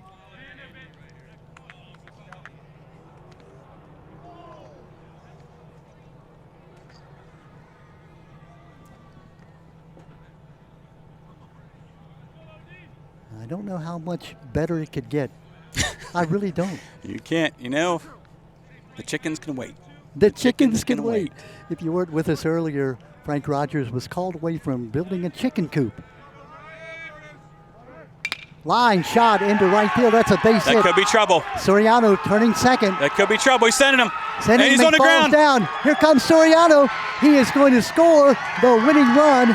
And Bryce Bauer has come through with a double into right field to win the ball game 8-7 for the Havre de Grace Warriors, scoring 2 runs on 3 base hits in the bottom of the 7th inning to win this ball game by a final score of 8-7. Frank Rogers, come on now. You're a man of great words. Put this into perspective. What has just happened? 2 pitches before that, Don, like you said, opportunities missed and opportunities taken, right? We had an opportunity missed with a foul ball that should have been caught, could have ended, you know, got the 2 outs. Of course, it didn't work out that way. Bryce took advantage of the situation, drives the ball to right center gap. I mean, that's just baseball for you. You know, that's the way it works out. Great pitching by both. I mean, can't say anything about the pitching today. Both arms from both teams that came out and dealt through strikes, made the defense make plays. You take 2 innings away from both of these ball games, these baseball teams, it's a 2-1 ball game probably. Take 2 of these innings away. Amazing ball game. Wonderful game. I think well done by both teams. Give the complimentary nod also to the umpires. I thought they had a great game. That balk call is something that could be easily missed. That out call when the runner left too soon at second base. A lot of umpires would have been asleep, would not have gotten that. So, and both coaches playing it to the hilt. You know, 2 opponent rivals, and now here we have them. They're going to do it again Monday as a replay of this game. You know, it just doesn't get much better. I mean, definitely raise the stakes for Monday now, doesn't it? You know, have you walk off, and you know, it's crazy. We talk about baseball being the way it is. Last night, see Milton Wright having to walk off 8-7, right? Yep. Very next night, they lose a walk off 8-7. Well, giving credit now to Havre de Grace as they win the ball game by 8-7, coming from behind. They were down 4-0. They were down 7-4. They just kept coming back, and finally were able to push across the tie run and the winning run to win it in the bottom of the 7th inning, coming in down a run. Yes, Frank Rogers, I'm so glad you let the chickens wait. I'm glad that you had a chance to join me and bring your expertise to this game. I had a great time, Don. Great time. Congratulations to Coach Blevins and to Coach Donardi, a wonderfully played game, and to both teams. Our final score here from Havre de Grace High School, it's the Warriors winning in walk-off fashion. Our final score, Bryce Bauer's game-winning double, plating Soriano from first base. The final 8-7, Havre de Grace wins it. Don Morrison and Frank Rogers saying good night from Havre de Grace.